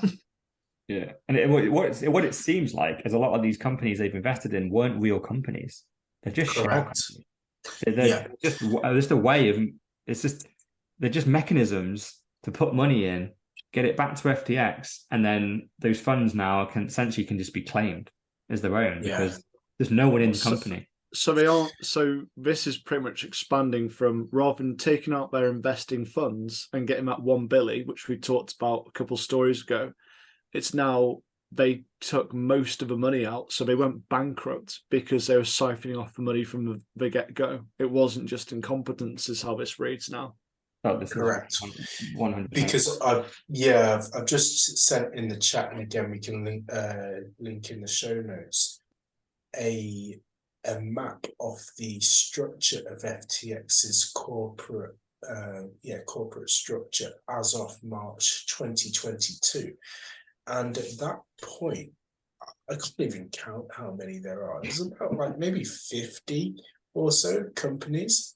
But from a property perspective, in the property world, companies do create what are called special purpose vehicles to be able to do certain things from a tax perspective. Now, you would have already thought that they're already killing it on that front because of the fact that they're based in the Bahamas for a strategic reason, of course. But the fact that they have also set up these shell companies as well, it just goes to show, if this was what it looked like in March 2022 and the lie and the money just kept on continuing to get bigger and bigger, and we were already in the crypto winter as well, so maybe they really needed to dig down deeper, then hey, who knows what they were doing. Just read a couple of the companies. There was FTX Marketplace, there was Ledger Holdings, there was FTX Lend Incorporated, West Realmshire Services. Then there was the Alameda Research Holdings, the North Wireless Dimension, North Dimension, all of these made up names. Yeah, and remember, this is all from a company that was pretty much just run by Sam on his own, really. There was no proper board. So you would expect, if this had a really heavy-hitting board of directors, then yeah, maybe they are divvying up different parts of the company, making it tax efficient, getting it domiciled in different jurisdictions and being really efficient with it. This is just Sam on his own. He's the kind of lead developer doing everything. Yet they have shell company after shell company after shell company. It's impossible to follow the money through this system. Extremely confusing. And the only reason you can see this structure to exist is for when it all collapses, it's going to be impossible to track what the fuck's going on. And who's, like, even when you come to sue the company, who do you sue? Because is FTX even a company? Did they own anything?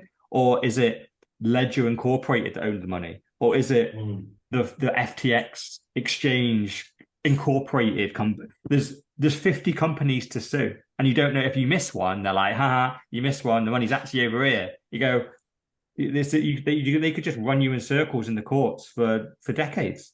Well, we've got companies located in certain countries such as Turkey, Hong Kong, Seychelles, Nigeria, Bahamas, Antigua, Ireland, Switzerland, Japan. Are the ones based in Ukraine? Cyprus. Ooh. I don't see a Ukraine there just yet. So I think I've seen this one. It's just I couldn't see it on the FT website because apparently I need to pay for that. So I've read too many articles. But it's a big long list like this, isn't it? I think one of the Bitcoiners has screenshotted it and said there's not even a Bitcoin company in there.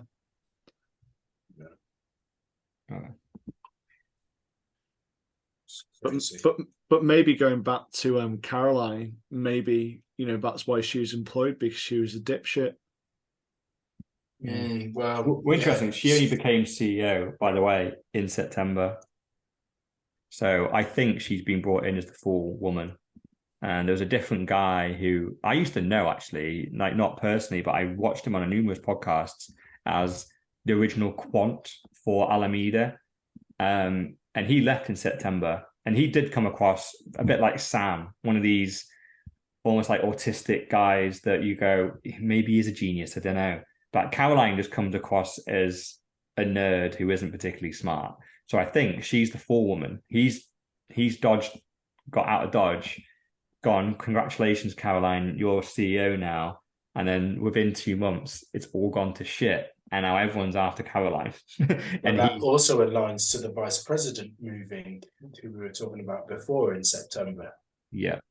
Oh, yeah, by the way, just as a little tidbit, once you go into liquidation, you need a new CEO. So you've got a standing in CEO, and it's the ex-CEO of N1. The last huge company scam in Enron, the CEO that managed that scam is now come in to calm down the FTX situation. You can't write it. No. Like I said, if this is a film, you go, just bollocks. It's just too unrealistic. Do you know, I think on Netflix, they class The Big Short in comedies. Yeah, they do. Fucking idiots. Same as The Wolf of Wall Street as well. Yeah. And this will be in comedies, but yet it's hurt so many people. Yeah, it's like the Big Short is not a comedy. Like it's kind not of a funny. comedy. It's laughing at the fact that the banks lost all the money and millions lost their homes. Like that is not funny. Yeah.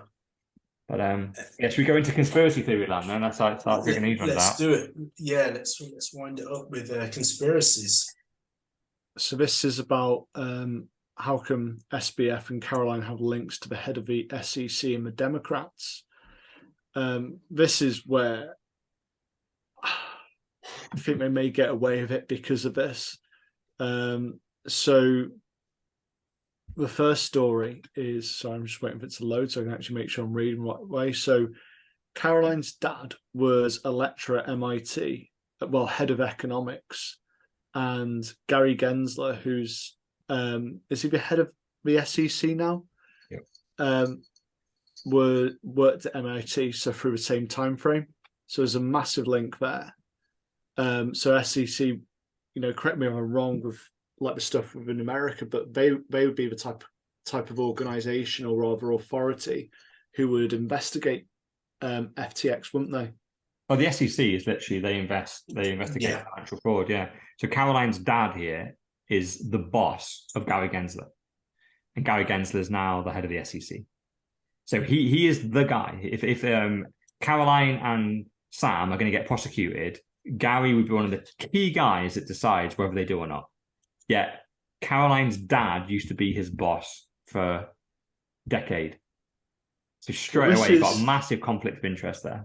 Massive. Well, this kind of goes back to, what I would have said 3 stories ago is that Caroline's a moron and she's been brought in for a reason because of her dad. There's no two ways about it, because maybe she is actually quite clever at reading law or something or regulations, but she's not a quant. She's not someone who, she should be hot on figures. She's evidently not. She's not very good at maths, and she doesn't really seem to understand stop losses. So she's been brought in basically because she's dumb as fuck, and she's going to oversee all these trades and not realize it's going on, with the hope that Glenn, her dad, will keep things hidden with Gary Gensler for as long as he can. What about Sam's mum and his brother? Yeah. Oh God, this one. So I think this is one of the earliest ones which I actually read. So it's funny enough a green text. So I remember off the top of my head, both his parents are involved in regulation making for the Democrats, which is phenomenal. There we go. Barbara Fried, whatever you want to call her. Yeah. It's a co-founder of a political fundraising organization, Mind the Gap, and Get Out Vote organization. And where's her dad? No, actually, it hasn't got a dad in this part, has it? But they're both meant to be regulatory lawmakers. Yeah, well, so you kind of go. Was, Hillary Clinton's lawyer, Barbara Fried. Oh my God, I didn't realize that. Yeah. And by the way, just seeing the name written down, like Bankman Fried, like they're telling us, aren't they? He's a bank man, and they're going to fry him. Like it's just like it says it on the screen. Like, is this just some like sick in joke that they're calling him bank man, and like he's meant to be disrupting the banks, and they're like, here's the bank man Fried.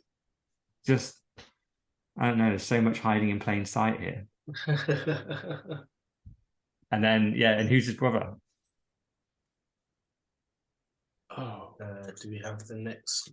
Oh yes, Sam's brother was running a Guarding Against Pandemics organization. So, Run by his brother.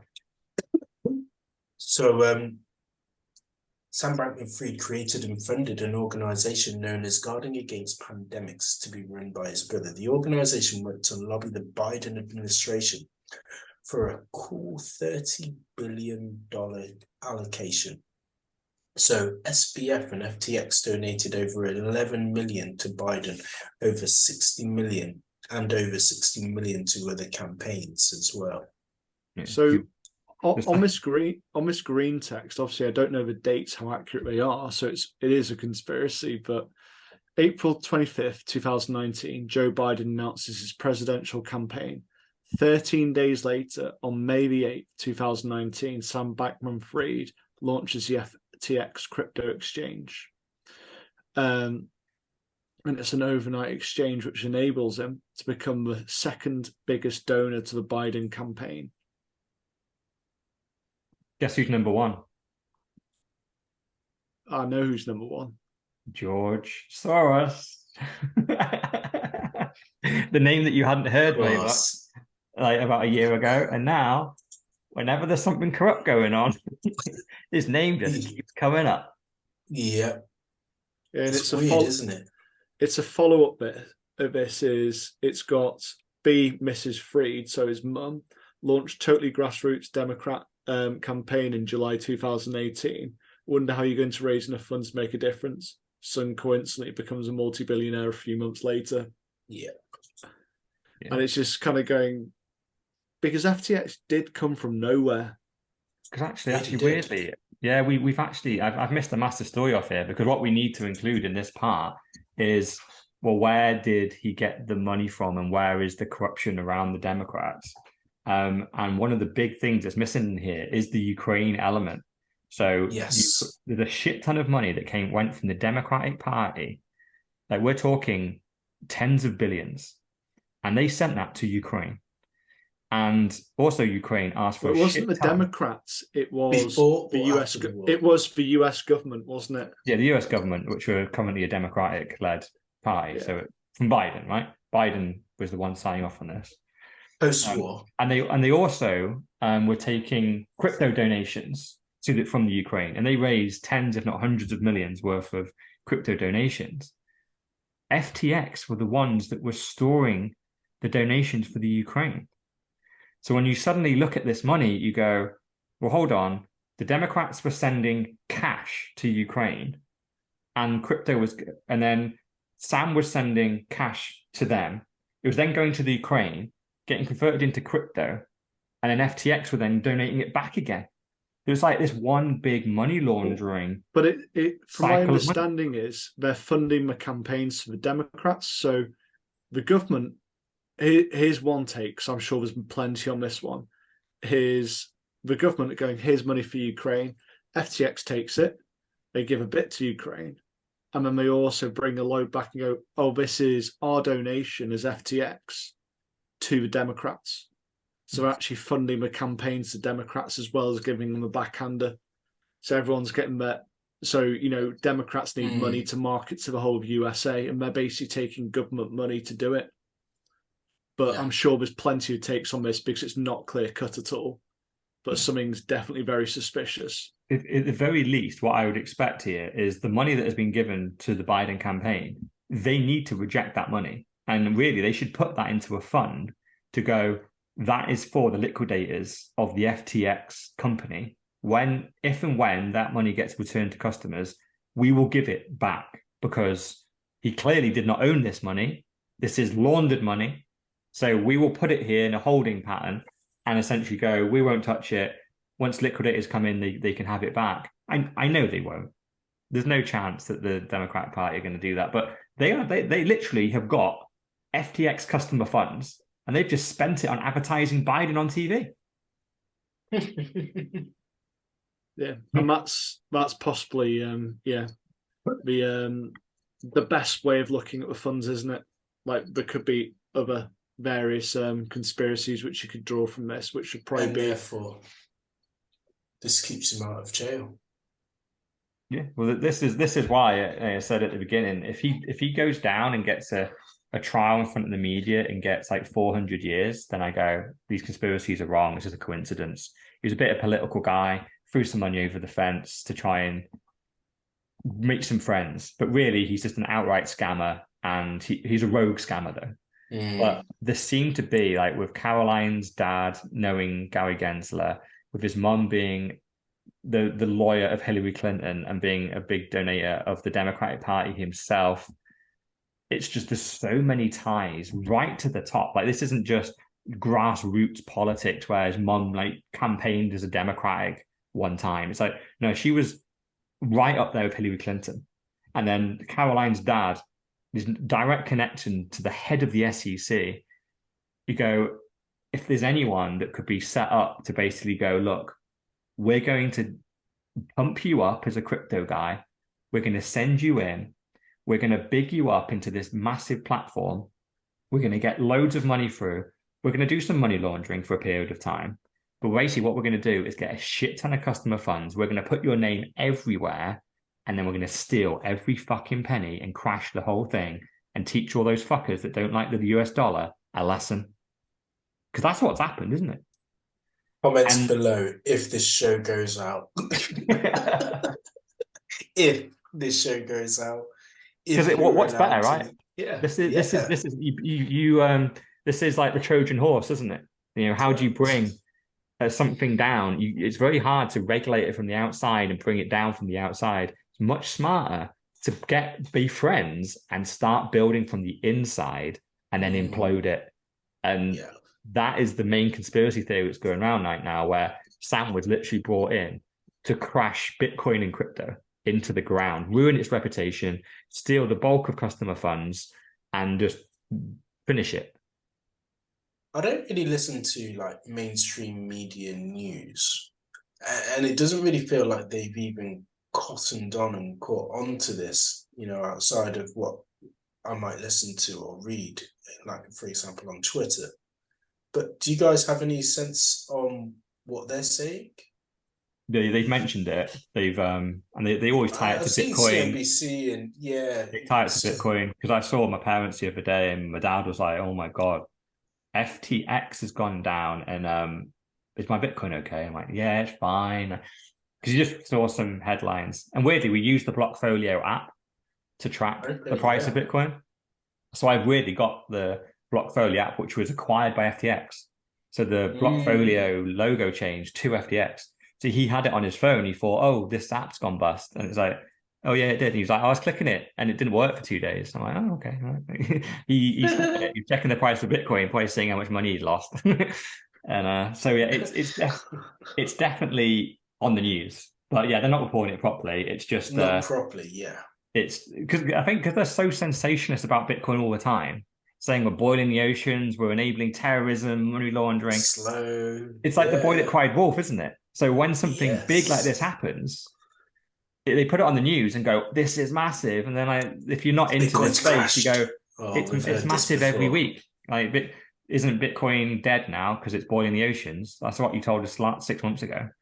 Yeah. So I think people don't really react to it. Shout out to my boy Nick Butt here, author of Layered Money. He basically did say he'd been in this space for 6 years, and this is the biggest thing that he's ever covered, and it is, you know, groundbreaking in the world of Bitcoin. So yeah, that's not an understatement. It really is. Yeah, it's weird as well, because I actually don't think it massively impacts Bitcoin. It's mainly just crypto, but yeah, I guess it is massive news. But it's not really Bitcoin related nearly at all, as we saw. Like they had one Bitcoin. So what's happened here is one Bitcoin got stolen. In reality, $1.4 billion worth of Bitcoin got stolen, but they only had one anyway. They're trying to rope it all in, and it's just pretty much, well, what's actually happened. It's a centralized exchange and a bunch of shit coins. I mean, what it does do as well is it detracts people from potentially coming into the space, because it was already hard enough, you know, making that leap of faith. But then, dependent again on how this is portrayed to the masses, and if you were maybe teetering on the edge, you probably then stay away. Good people will have got wrecked by using FTX as a platform when we've said that the other platforms like, and we will name, the Geminis, Krakens, the Coinbases of this world, because they were slow in doing their due diligence of KYC, of onboarding new customers, that other people will then go to those other exchanges. They will have also been enticed by the fire emojis and the rocket emojis that they would have had in and around their marketing. So that then makes the average user think, I'm staying well away. Because this is what I thought when Mt. Gox blew up. I was like, nah, nothing. I don't want anything to do with that. And I wasn't prepared to educate myself to go further and beyond. Yeah. Well, that's the whole theory, right? It's one of the reasons why we think he may have done this on purpose, and why it is a state actor, because not only do you wreck everyone that was in the space, you put off the hundreds of millions of people that were maybe about to come over the cliff. And it puts the whole space back a couple of years, because we now have to gradually get people back to the water and go, don't worry, there's not massive crocodiles in here. There was one over there, but he's gone now. It's safe to drink again. Just drink here where the Bitcoin is. There's no crocodiles in the water, we promise. And they're like, I don't fucking trust you. Do you think the institutions still come in because the price is low and it gives them an opportunity to begin at such a nice price, which is, less than 3 or 4 times what it was at all-time highs? No, probably not. I think most of the institutions are wrecked. I think just as we're seeing in crypto and all the hedge funds they're all going bust. I think even the economy's in the toilet, right? The stock market is absolutely smashed. So the institutions that were buying Bitcoin were buying like 1 to 10% of that as a risky bit of an allocation, 90% stocks and shares. And we would be looking for them to increase those percentages or new ones to come in. I think just about every hedge fund and investment firm in the world is down right now. So they're looking just to consolidate and just go, how the fuck do we get out of this mess? And Bitcoin will be a million miles away probably from them. We just need to go back to basics. Let's buy a load of Apple, load of bonds and all that kind of shit, and some pension funds, and let's just try and make our 3 or 4%. Let's not kind of go too crazy and try and get 100, 200% returns like Bitcoin could do. But I think it slows everyone. Like the economy crashing is going to always slow down the inflow into Bitcoin. It's just natural. Yeah. Cool. Right. So as part of the story, there needs to be a little bit of sex in here, right? Yeah, a bit of gossip. And, a little bit of gossip, and let's carry on spilling the tea, because were Sam and Caroline doing the dirty? Interesting. So their sources say that there was whispers happening in the office that it turns out 10 of the FTX employees / founders were involved romantically, including Sam and Caroline. Losing our money, what's worse, losing our money or having to imagine that orgy? And the memes out there are fantastic, they really are. Delve into the comments. Like, it's just okay. Yeah, I love the comments. Billionaires, you always think about getting, millionaires, you think about getting glamorous girlfriends. Yeah, weirdly, some of the other founders, there's 2 glamorous women that actually are on the list. I think Caroline is a bit of a new entrant, but there's 2. There's the Sam and I think it was his CTO. Both have very attractive blondes were there as well. One was head of HR, one was head of compliance or something. And seemingly they didn't do a lot, but seemingly were the relief for the boys working long nights. In the comments, I have a leaked tape of Sam and Caroline fucking each other in the beanbags at FTX headquarters. Message me for more info. And that needs to be locked away. Please. I pay good money to see that. I don't need to see that. And then if we've seen like the next story, right? This is obviously we're getting into the fucking gossip dirt now. This is a lot of this is unconfirmed bollocks. So let's just keep going.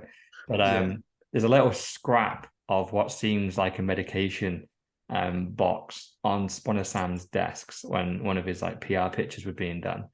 And it seems to be for the drug MSAM. And that drug is normally used to treat depression or Parkinson. But essentially it should increase your alertness. Is one of the main benefits. However, it does have some side effects, and it is an increased libido, and it also apparently makes you a pathological gambler. No. Which, being the head of a crypto exchange, he's just going around banging chicks and gambling. Isn't really what he's super alert, but I'm not sure he's alert on the right things. Has this been confirmed in terms of the medication on his desk? No, but you can see what like literally they're taking. You can definitely see it. They've got the like it seems to match, right? But who knows? That's as far like the information on the drugs itself. He's admitted to being on Adderall. So is Caroline. This is a more heavy hitting version of Adderall because Adderall I think is a bit of a placebo. This isn't. This is a serious drug that does do what it says. It's like it will keep you awake. But I love the fact that I've never seen listed in the side effects pathological gambler. Like what? How does a drug make you gamble like pathologically? Like what? I'd imagine it be like phrased. I don't know, more likely to take risk or something. Yeah, exactly. But a pathological gambler, like you're just gonna fucking gamble no matter what. Like no matter what you say, I'm fucking gambling. Fuck off. Like that's a crazy pill. Dangerous. Yeah. Well, okay. I've just done a little bit of a quick Google. Drugs called dopamine agonists have a rare side effect that may result in compulsive behaviors, including gambling in some people. So they are out there. Oh yeah. And then and then seemingly what's happened probably most recently when we catch up to probably like almost current day now, last couple of days, is seemingly there's conflicting reports of where Sam is. So this is true. Yeah. Some people think he went to Argentina. And in the comments, if you read some of them, apparently Argentina is a very good place to go because they've got a lot of exchanges that will switch crypto for dollars. So it would be a good way to do a load of money laundering and get those funds into dollars that he could then spend. But then straight after that, it says he hasn't. Because everyone was tracking this private jet that everyone thought Sam was on. Turns out maybe he wasn't, and instead him and two other associates have been detained by authorities in Bahamas. So it looks like he might already be under arrest. But no, there's been no official announcement. It's just we think he's got it. And I think I actually read a tweet before we came on. Again, it's like people just saying shit. It's never linked to anything. But apparently the Bahamas authorities are saying we can't actually find a law that he's broken, so he's probably free to go. But that sounds nonsensical to me. Like we've discussed so many high-level frauds that he's done here. Like how can them? I don't know how strict the rules are. Allegedly, just so that we don't get cancelled this show. All right. Yeah, if he can come sue me if he wants, but it's just like what? Like the Bahamas must have fraud laws, right? They must have, and if they have one fraud law, Sam's broken it because he's committed every fraud there is. Absolutely. I mean, this is the Ponzi scheme of all Ponzi schemes. And then, then we've got Caroline as well. Like, where's Caroline? Yeah, and apparently she's in Hong Kong, currently trying to get to Dubai because Dubai doesn't have an extradition treaty. So so the lovebirds could be meeting up in Dubai. But then we have a very interesting, like, you'd think if Sam was on the run, he probably wouldn't be tweeting. And if he is going to tweet, he'd be tweeting sensible stuff, wouldn't he? But his latest couple of tweets, they've just come out, and literally the last one that came out, I read it just before we came online. He wrote it about 2 hours ago. That's right. His first tweet is just one, then what? And then he lists then another 9 tweets that say happened in one letter, each one. So he just basically says what happened. And then he then goes on to not explain anything, but his one goal and only goal is to do right by customers. But that took him an entire day to write. So obviously everyone is getting a lot of shit for this. It's like, why are you writing cryptic tweets where everyone's trying to guess? Because when he first wrote it, it said what and H. Everyone's like, please say, have fun staying poor. Please spell that out. Everyone was hoping. But then he just said what happened and then tries to explain it away. But it's just bizarre because he's literally saying he's going to do best by the customers. Sam, there's no money to give back to the customers now. We've just seen he doesn't acknowledge the hack. Like you'd acknowledge the hack, right? Like you're the CEO. Like so there's no money left to give the customers. He's going, before investors, no one is getting any money back. It is all gone. It's all just debt. Yet he's seemingly just going, I'm going to really help here and work through this and make sure customers are made whole. Seemingly going, Alameda have like plenty of money. So does FTX US. We know they don't. We have the wallets and they've been emptied. What's funny is on point 14, in terms of my goal, A, clean up and focus on transparency, or B, make customers whole. The top tweet reply so far is Dan Hill, C, not do any of these. And I think that is exactly what's going to happen. You won't, because you can't. And Haley Lennon has replied back saying, Sam, it's taken you 2 days and 14 tweets to say absolutely nothing. Being transparent is really, really not that hard for most people. Just simply say what's gone on. But he won't, because he can't. And he won't want to. And the fact that he's still tweeting out right now, I don't think that we'll be hearing too much from him.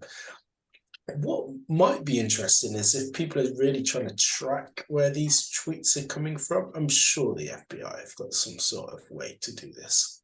Oh, of course they have. We know the FBI have backdoors into all social media. So yeah, he is trying to stay. But the thing is, this confirms that in prison, right? He's still got his phone. He's tweeting from some kind of electronic device here. I guess if he is in prison, he hasn't got his phone or access to a laptop. Or desktop, is he? Yeah, but exactly. Because he was tweeting, it just shows, like I said at the beginning, like we can't trust a single thing. So I think he actually will do a whole series of interviews and apologize, try and whitewash this as a big accident. But we've seen already so much evidence of just very purposeful corruption, and he's already come out and lied categorically, because a day before they went bust, he said they all had money. It was all fine. And a day later, he's declaring bankruptcy. So when someone is lying... He said it's all fine today. I know, again, yeah. So point 12 on that what happened thread, to the best of my knowledge, as of post 11.7 with the potential for errors, Alameda had more assets than liabilities. Alameda had margin position on FTX International. FTX US had enough to repay all customers. I know. It's like, if any of that was true, why did you file for bankruptcy? Yeah, exactly. Just pay the customers back. Yeah. So I guess we'll see. Maybe we're wrong, and maybe a load of customers will get their money back. However, I think I would hazard a guess that we could come back to this story in 10 years' time and not a single person has received a single Satoshi back. There's just no chance. Well, like what we've seen the last couple of days of all those funds being taken out, like the Bahama people taking out the local funds, the Justin Sun taking out some funds, then this hack that cleared out the last of the wallets. And he's coming out today going, don't worry, bros, it's all fine. Because this is the classic calming everyone down, going, it's all fine. Don't come after me. Don't get on a plane to come get me. Don't file lawsuits. You're getting your money. This is just buying him time to get further away. Yeah. Everything is not fine. There's no chance everything's fine. So let's also decide, does he get away with it? Does he go to prison, or does he die? At the moment, I'd be in the category of he'll get a stupidly short prison sentence. I'll say like 3 years or something. Okay. Yeah, I think there's too many links to the Democrats. And he's not just a lone wolf, you know, there's family connections, there's Caroline, her dad, his brother, like, you know, with Epstein, it was pretty much one, with his little sidekick being Maxwell. But with him, it just seems like he's got tentacles everywhere. I think I'll agree with Mr. All-In on this. It'll be a ridiculously short sentence, whereas it should, in theory, be hundreds of years. It'll be like 3 years or 4 years or something silly like that. Yeah, I'm going house arrest. Yeah, well, who knows if they go and do another stupid pandemic thing and do lockdown, then you would allow a white collar criminal like him to be like, we're not a danger to the public. You can do his sentence from home. Yeah. So yeah. And if that happens, that pretty much just confirms, because it completely whitewashes it, doesn't it? Because they can't let him off. Like, no matter how much of an insider he is, he's so publicly defrauded so many people.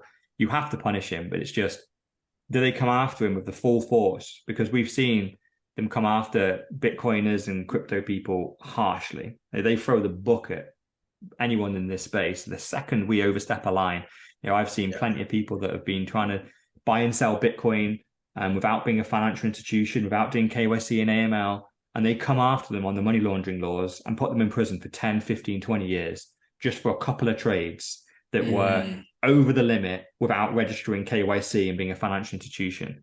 And that's just petty crime. And that is clearly making an example of people. This guy has done it to such an extent that if anything less than 20 years, 30 years would be a joke. So if he gets how like long was what's his name? The last Ponzi guy. 150. I think it's got to be, 100 years minimum then. Yeah. But he wasn't really involved with the powers that be, let's say. Yeah, exactly. That's my point. Like a realistic one. If she is pretty much another Bernie Madoff, where he's stealing people's money, pretending he has it by switching liquidity, BC, and all that kind of stuff, using their funds to create false liquidity. But I think it's got to be over 100 years. Yeah. And if it isn't, something's off. And like you said, another pandemic or something like that would just hide it. And we're desperate for a pandemic or a climate lockdown. Ooh. He's paid for one as well. He conveniently just paid for one. Or his notable charitable donations may reduce his sentences to, he was pushing for climate change. And what you mean, the tree hugging climate activist who rides around in a private jet? I mean, the amount of emissions which he's given out within a year is surpassed probably hundreds of thousands of people who eat meat and go on holiday once a year. You mean that active climatist? Yes. Yeah, it's a great angle, though. You're right. Yeah. You're right. I can see that in court being like, these crypto bros normally are boiling the oceans, they're money launderers, they're anti-regulation, they want to burn government down. Sam isn't like that. Sam's made some mistakes. But he cares about the environment. He cares about animals. He cares about government. He cares about regulation. He was trying to tidy this space up. He made some mistakes, and he should be punished for that. But he's a good guy.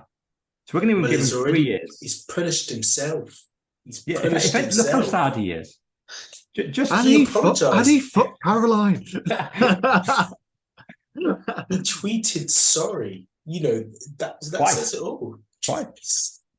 Did it twice, but when he made the main company bust and the US one, but then magically they're not bust anymore. They're fine now. 2 days later, they're fine. All the money's gone, and somehow that makes it better. Yeah. Oh man. So yeah, the last tweet I just linked was just like, to sum all this up. So FTX was a sex cult run by like 10 people who YOLO'd everyone's money into generative gambling activities until it went to zero. What? Yeah. And the only thing it misses out is the connection to government, the SEC, the WEF. It's just, but it seems to be like that could be the explanation there. It could be a load of kids that just YOLO'd, and somehow they were confident enough that the old industries backed them, and they ran up this stake to billions until it all just went to zero. And yeah, maybe that's it. Maybe sometimes the simplest explanation is the one. And that is the simplest explanation. It's a load of kids having sex with each other, YOLOing other people's money into gambling activities. What else do you do on a normal fucking Tuesday? Like, fucking, why not? Eh? Yeah. Maybe. All right. But as we said, yeah, this is going to be a film and a book because the author of The Big Short had actually been following SBF and also CZ as well, because that's where this all started from. And we covered at the top of this session as well, but this is what sparked all of this, is the intellectual beef between CZ and SBF. And so, yeah, watch this space because it will be coming to a screen near you. So there you have it. We will, I'm sure, be covering it next week on the world's most dangerous and bullish podcast, The 4 Bs. This was brought to you by Mr. All-In, aka the $1 Trillion Man, Dr. Evil 10%, aka the People's Champ, myself, Sir Neverlook, aka the Excellence of Execution, and even when something big like this goes down, Mrs. No Show sticks to her principles and doesn't show.